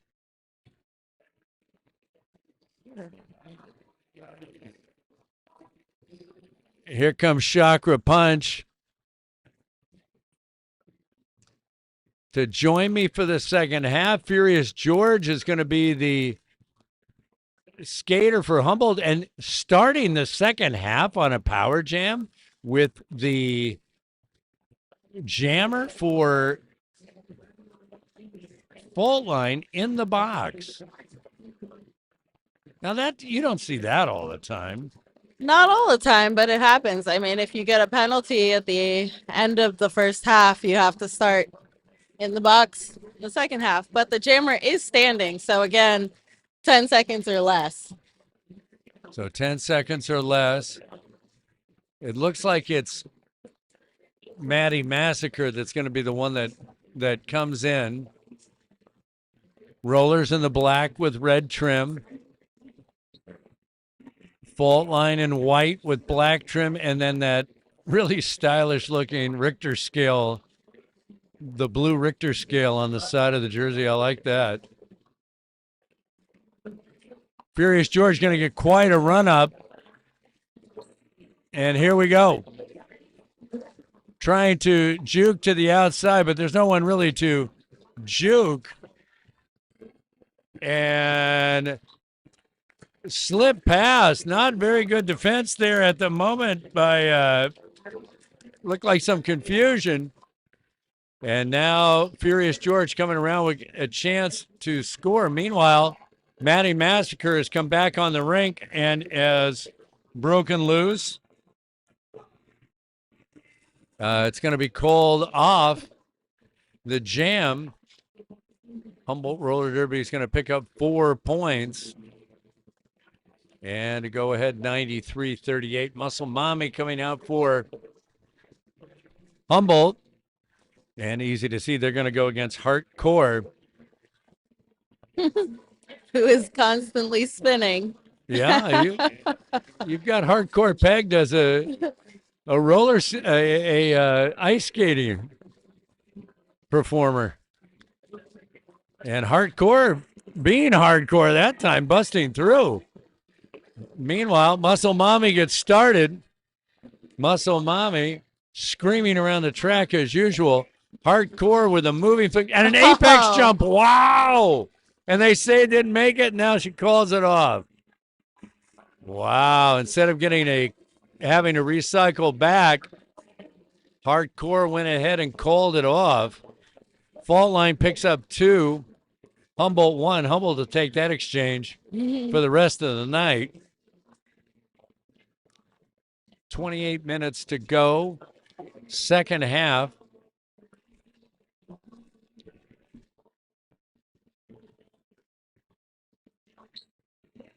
And here comes Cloverkill pushing hard. And it's Sasha DeGrader now taking the lead. Nope, going out to the penalty box. Cycling out and headed to the penalty box. Meanwhile, Cloverkill pushing forward past Cool Whip. And coming around on a scoring opportunity.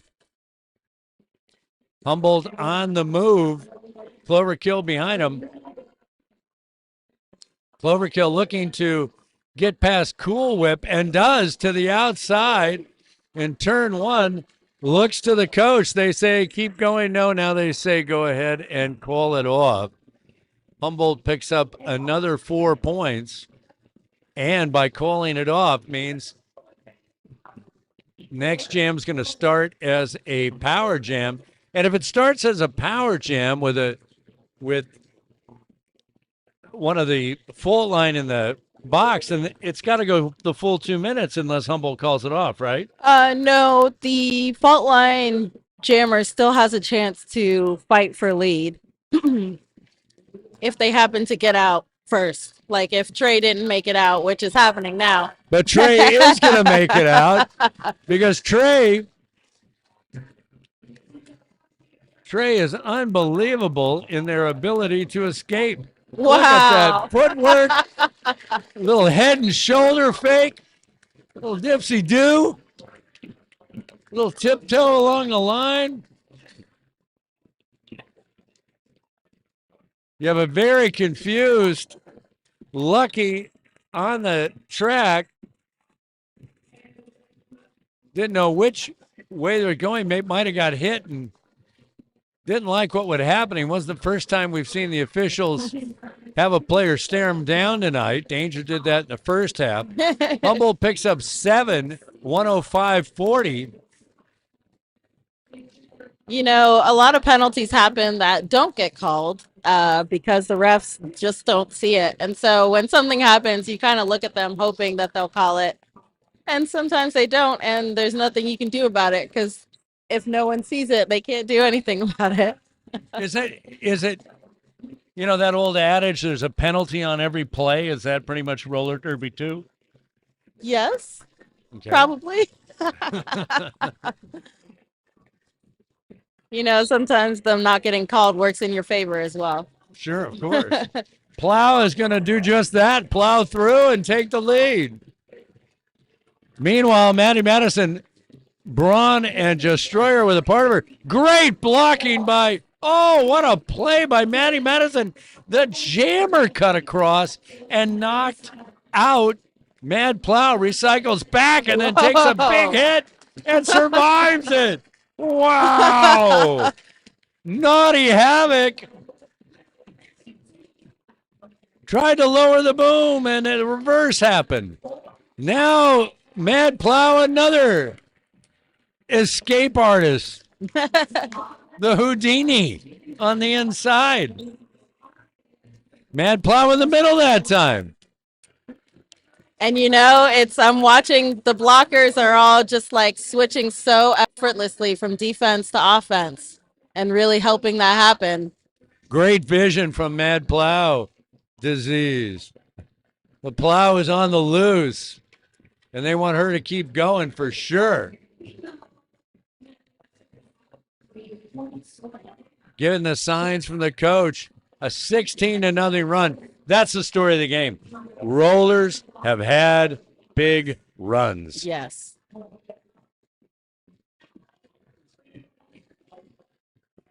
Plow finally got knocked out and had to recycle back.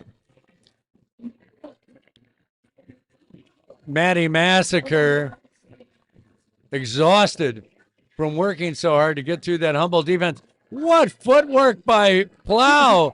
Wow, call it off. Wow, just to stay up a 20-pointer.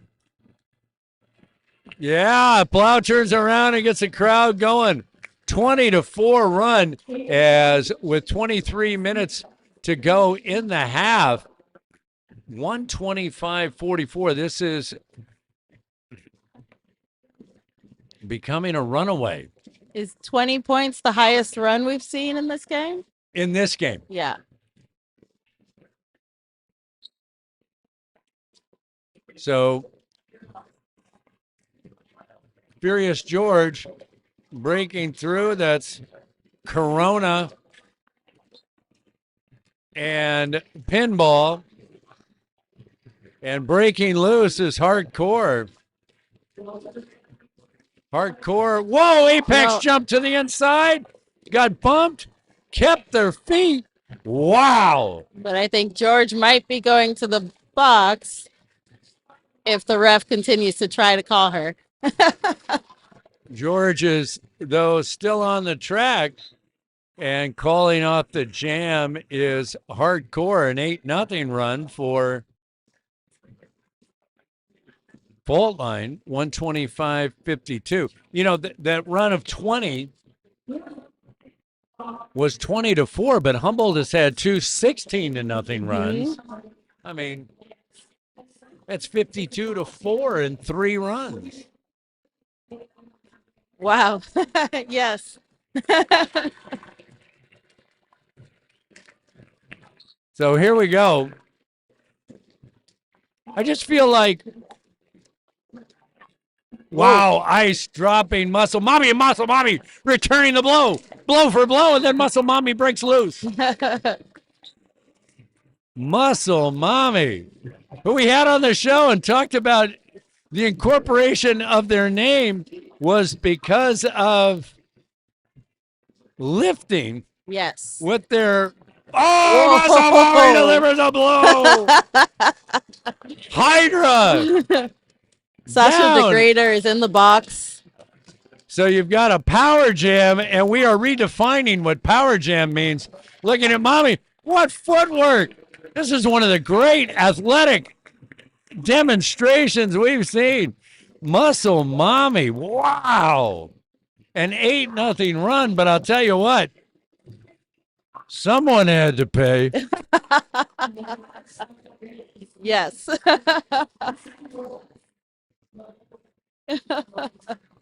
And it's funny because just the other day, Muscle Mommy was telling me about how she was doing the call offs in the corner and watched me send someone flying and how she was so impressed. And like, there she goes doing the exact same. See what you've started? Clover is the jammer here. Meanwhile, cycling back, Sasha Degrader is going to play defense. The jammer for the Faultline are going to play defense. And speaking of pinballing back and forth in the middle of the blockers and then finally knocked out as Cloverkill got to recycle back. Cool Whip trying to get her to recycle way back. Sasha Degrader finally breaks loose. Whoa. Swag taking out the blocker that was hunting Clover down. This is some hitting tonight.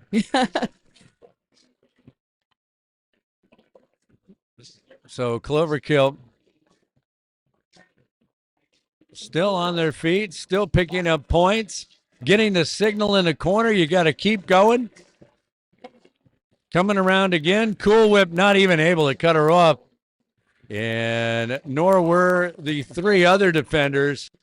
This is a 12-0 run. This has been the story of the night. It's the big runs. Here come the Rollers offensively blocking and springing Cloverkill again. And they were a skater down. A 16-0 run makes the fourth run of 16-point differential that we've seen tonight. 3 16-0 runs and a 20-4 run. That getting a goat in the back that the Rollers did is really just so effective at controlling the pace of the pack. So Trey, and it looks like Maddie Massacre. Trey was knocked out and has to recycle back and takes off the cap, the star. I don't know if they're going to try to pass or not. And both Trey and Maddie Massacre were on the same part of turn number one, but now Trey broke loose. Malice checking back in along with Brass Shuckles, and the jam is called off. Faultline scores 4, 149-56. We've got 17:50 to go here in our second bout of the night. This one a regulation bout. Redwood Rollers. So talk to me about these practices that have been going on. I mean, the team looks ferocious on the track right now. I mean, have you set the tone in these practices? It's been, a lot of footwork, a lot of track and track awareness of spreading it out and getting a goat and switching from offense to defense. Yeah. All of that is adding together to really help them control these jammers so well. The team has looked great in the first two bouts. Mad Plow and Hardcore. Hardcore finally breaks loose and takes the lead, although Hardcore was knocked down a couple of times by Otter and by Swag. Swag's give her a hit right there. Going to have a recycle back. Meanwhile, Mad Plow has never got out of this one. It's the most we've seen Plow wrapped up tonight. Hardcore is going to be buried on the inside and knocked out. Plow is doing just that, trying to get past, trying to have Otter to block. And meanwhile, spinning, turning, and that figure skating move isn't going to work on that defense. Hardcore going to call it off. Man, I've had enough. Got 3 points, it looks like, though. Yeah. But that was the hardest working 3-point. I mean, you got 3 points, you know? Yep. You want them all at once? I mean, just 3? That's a lot of effort. George and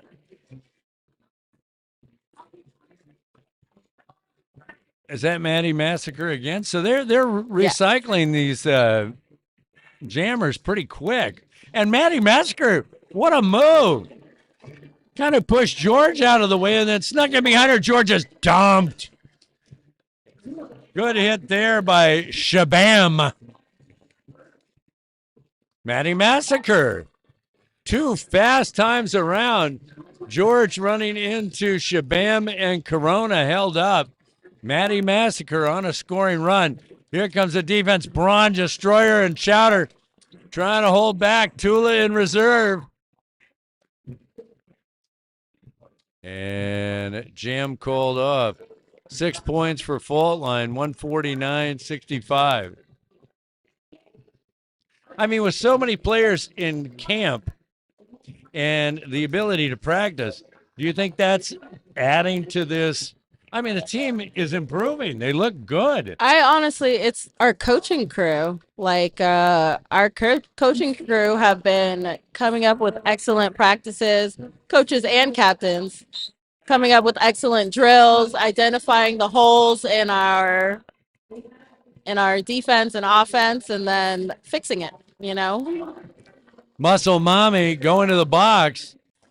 Sasha DeGrader had to recycle back and is going to have to recycle back again. Muscle Mommy sitting in the box. Sasha DeGrader can't get past Maud, OP, Malice, and Sash. Great quartet they've been tonight. Good job here. Otter Pop hung up with Brass Shuckles. And finally taking the lead is Sasha DeGrader. Out of the box is Muscle Bomby, who just looks like a speedster coming out of there. Danger left the rink. I don't know what that's about. And the jam is called off, a 3-0 jam in favor of Faultline. Cloverkill and Hardcore.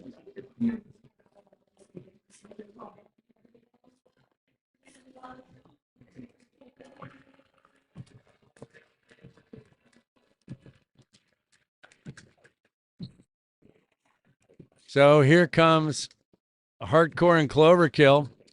And both of them pushing hard, but Cloverkill still in play, hung up by a 10 minutes. It's going to be Hardcore to the outside. Hardcore to the outside in turn 2, and they are going to be the lead jammer. Tula, or no, is that Chowder that has gone to the penalty box?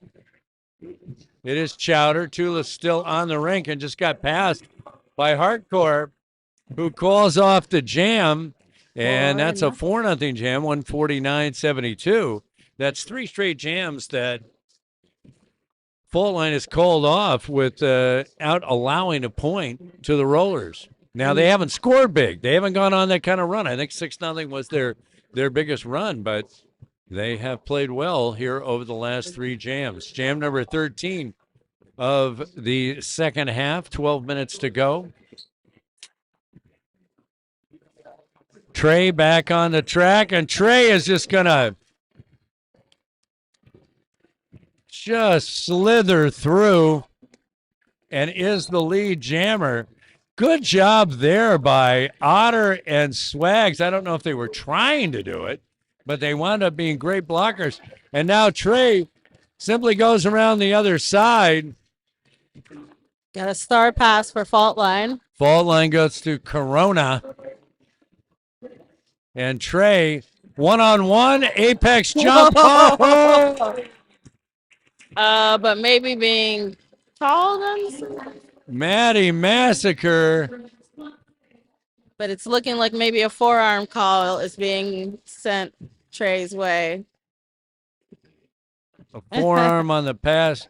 Trey going ahead and getting sent to the box, meaning power jam to start out. And you have, remember I told you Danger left the rink. I don't know why. They're going to look and see what happened. 11:02 to go, 157.72 in favor of Faultline. We want to thank our broadcast partners, the Speakeasy Bar, located at 411 Opera Alley. The Humboldt County Office of Elections. They want to remind you to register to vote. The last day for the June 2nd primary is May 18th. A to Z Eye Care, dedicated to providing the community with quality vision care through education, technology, and excellent service. And the Rennie Public Law Group, serving the public interest. So Trey's in the box, and Hardcore gets dumped on the inside. Destroyer. And Destroyer and Braun were waiting to pick them up when they recycled back. And now it's the four of them, Destroyer, Braun, Chowder, and Tula. And that is formidable. And finally getting loose. And here comes Trey. Hardcore, but Trey is back. Runs into Braun and then slips past the rest of them. Kind of bounced off Braun and used that as a springboard. Trey, the jam's going to be called off by Hardcore, who was the lead jammer on the jam number 14. Danger's coming back out of the game. Pouty lip. Uh-oh. Did Danger foul out? No, I don't know if Danger fouled out. She had a ice pack on her shoulder. Okay. But came back with a pouty lip, which I don't think that's the first time that anyone's ever seen that. Here we go. We've only got 2 rollers out there.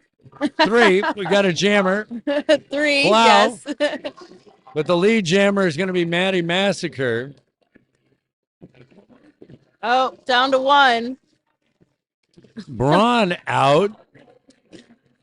It's Maud. Maud trying to block by Behavior. herself.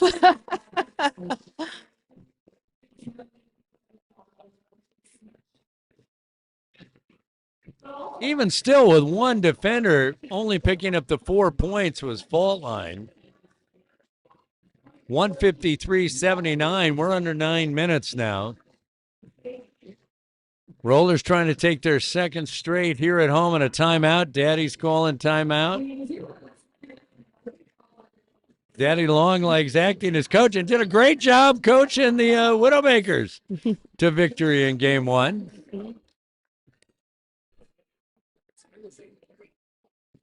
So a timeout, 153.79. Why would he call timeout now, and what could he be telling them? It could be that people are tired and just need a breather. A skater down with Danger going out. And it could also be just like they're seeing things and want to share. Yeah, preemptive timeout at seeing things.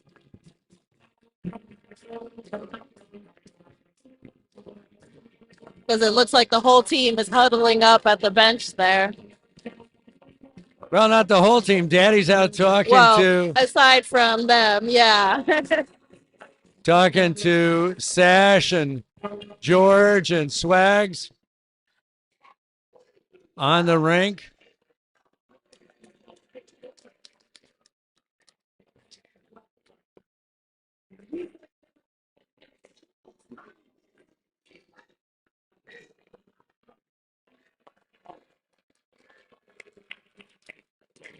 So Humboldt with just a 3. Wow. Oh, what a move by Wow. Hardcore. How did they escape both Sash and Swags? Destroyer back in, setting up the blocking. Hardcore to the inside, outside, and past. Boy, Hardcore's been impressive here in the second half with some of the moves that they've shown. The pivot was passed. No, it wasn't. George had the pivot off. Oh! That wasn't a landing, though. So they called it before they had to recycle behind Jess. There you go. A wise decision. Once again, an exchange where Humboldt is outscored just by 3 points, though, 4-1, 154-83. Faultline's done a good job, I think, here in the second half of not. They got way down. They were almost down 80 points, and they've cut it to 70. I was like, it's still kind of close. But they haven't given up. Yes.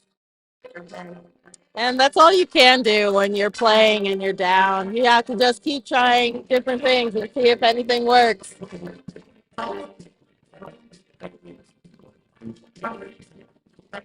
Now, how familiar are you with the Bay Area teams? Not super. Why? Well, I'm asking because I wonder, we've had teams from the North Bay come up here, but I mean, are there teams in San Jose? Are there teams, Santa Cruz? There used to be in Santa Cruz. I don't know that I've seen them in a while, so I'm not sure if they're together or maybe just not able to come up here. The local teams are always in flux. And so a lot of the teams I remember skating against, don't really exist anymore. And the pandemic hurt team. And even before the pandemic, there was an epidemic of teams losing their practice spots all over the country as breweries and things would move into the big warehouses that teams would skate in. So there's, a lot of reasons why a team can just cease to exist. And, it was rough after the pandemic for us to get back on our feet. We finally did it. Well, and because it's hard as an athlete to take over a year off. And a lot of the people at that time there were a lot of veterans that had been skating for a long, long time. And, if you get a taste of freedom and a year or so of your body not hurting, it might be kind of hard to come back. I don't know. I'm almost 66. I don't have a year or so of my body not hurting. Muscle Mommy in, just 2 defenders with 3 on the bench for Faultline, including their jammer. And I'll tell you what a perfect person to have in as a jammer in this situation to take advantage of the numbers that are in Humboldt's favor, because speed and power, Muscle Mommy, just the 2 defenders for Faultline, not much of a chance. And now when the 3 come back, Muscle Mommy pulls the plug on the jam, calling off the jam, an 8-0 run for Humboldt. And as we hit the 7-minute mark,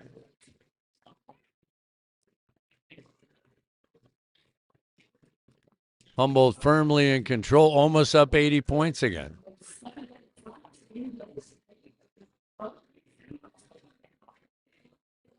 Cloverkill.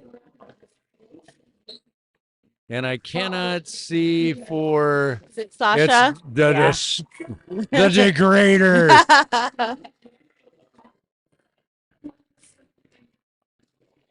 Here comes Sasha Degrader on a scoring pass and buried.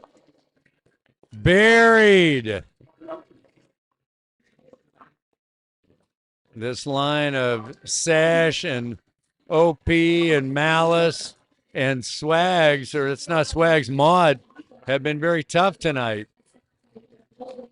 Cloverkill getting bounced around, but Sasha DeGrader, the tenacity is what the Humboldt blockers have had tonight. They've done a great job of holding the Faultline jammers. And even though points are needed, Sasha DeGrader had to call it off because just absolutely bottled up by that Humboldt defense. Humboldt actually takes the jam 4-3, 166-86. There's that 80 points right there.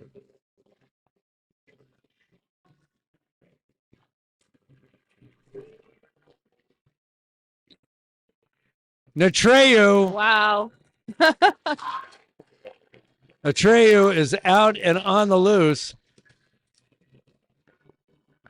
Meanwhile, Maddie Massacre trying to get through.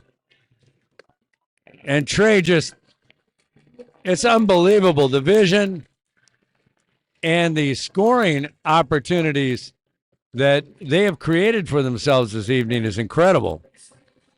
Meanwhile, the Rollers were making Maddie's life very unpleasant up there. Changing her name to Maddie Miserable. No Maddie Massacre tonight. An 8-0 run for Trey, who has been the master of the long scoring jam tonight. There's another 12-0 jam. This has been one of the best performances by a jammer that we've seen for Humboldt.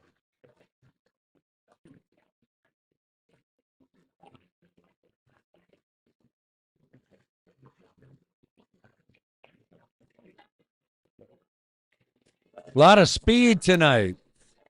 Uh-oh. No, what's happening? Well, here comes the band.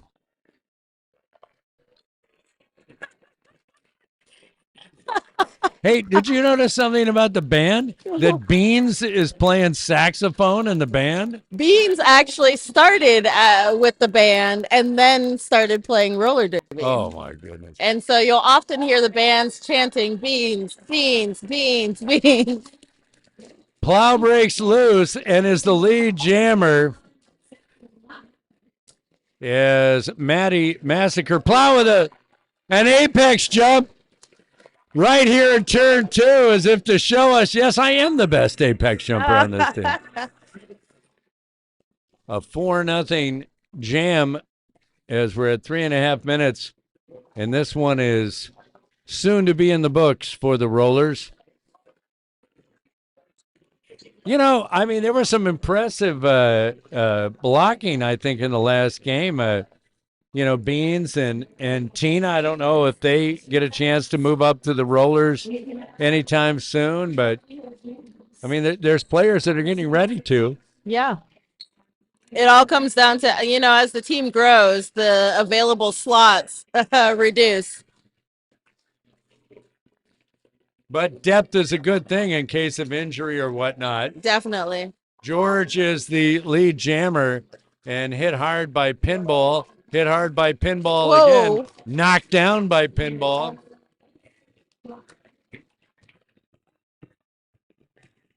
And the jam gets called off.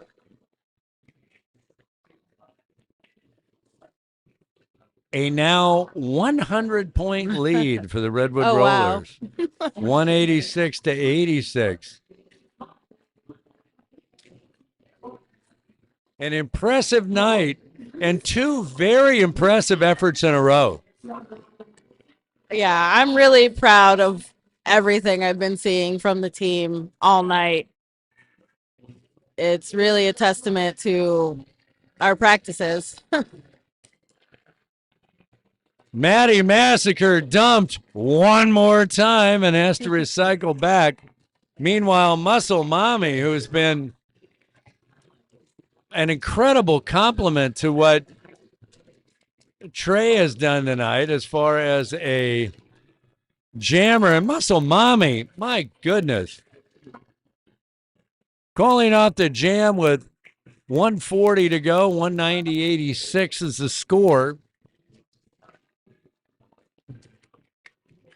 Well, we've been doing the broadcast now for 3 seasons, and I'll be honest with you, I think this is the best back-to-back appearances I've seen in these 3 seasons. I agree. Yeah. You do. I agree. Yes. Well, I mean, you're doing it too. You know how hard you guys are all working. Yeah. Yeah, the coaching crew is just dialing it in really well. So, Trey, Wow. and why not? Trey and Hardcore. Hardcore actually gets to the inside. Trey's going to watch and call off the jam.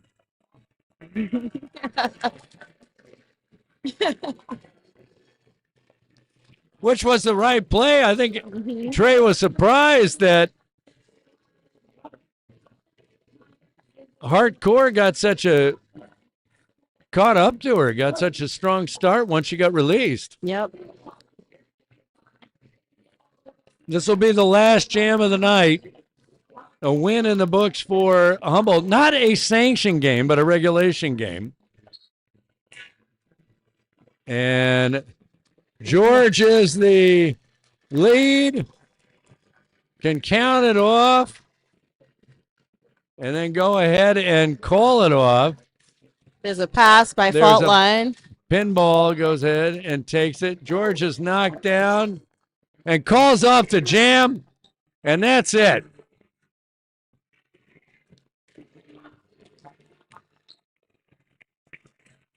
$191-86, a win of over 100 points, 105 to be exact, and you have a roller team that is now 2-0 in their 2 bouts and looking great. Trey, definitely, Treyu, the star of the game for the Rollers in my mind, with some incredible scoring opportunities, what dominated the score. Although blockers were great tonight, Muscle Mommy is a supplement. It was an outstanding effort. Yes. And it's also a testament to like how well the teams are working together, because I saw the blockers change up their game, their offense game, depending on the jammer that was out. You know, because Trey is capable of like zipping around people. So I saw them try to separate the pack and pull people apart so that Trey can just do her thing. It's really cool to watch the teams putting everything into practice. Well, there you have it. 191-86. I want to thank the crew, Matt and Nate, our engineers. Thomas was here tonight. Thomas Chan, who wrote Rink Crash. And we have Chakra Punch, our color broadcaster. I'm Paul Brassu for KZZH Radio 96.7. Saying we'll see you next month. April 18th is our next broadcast. Tonight's final score, Humboldt Roller Derby 191, Faultline 86.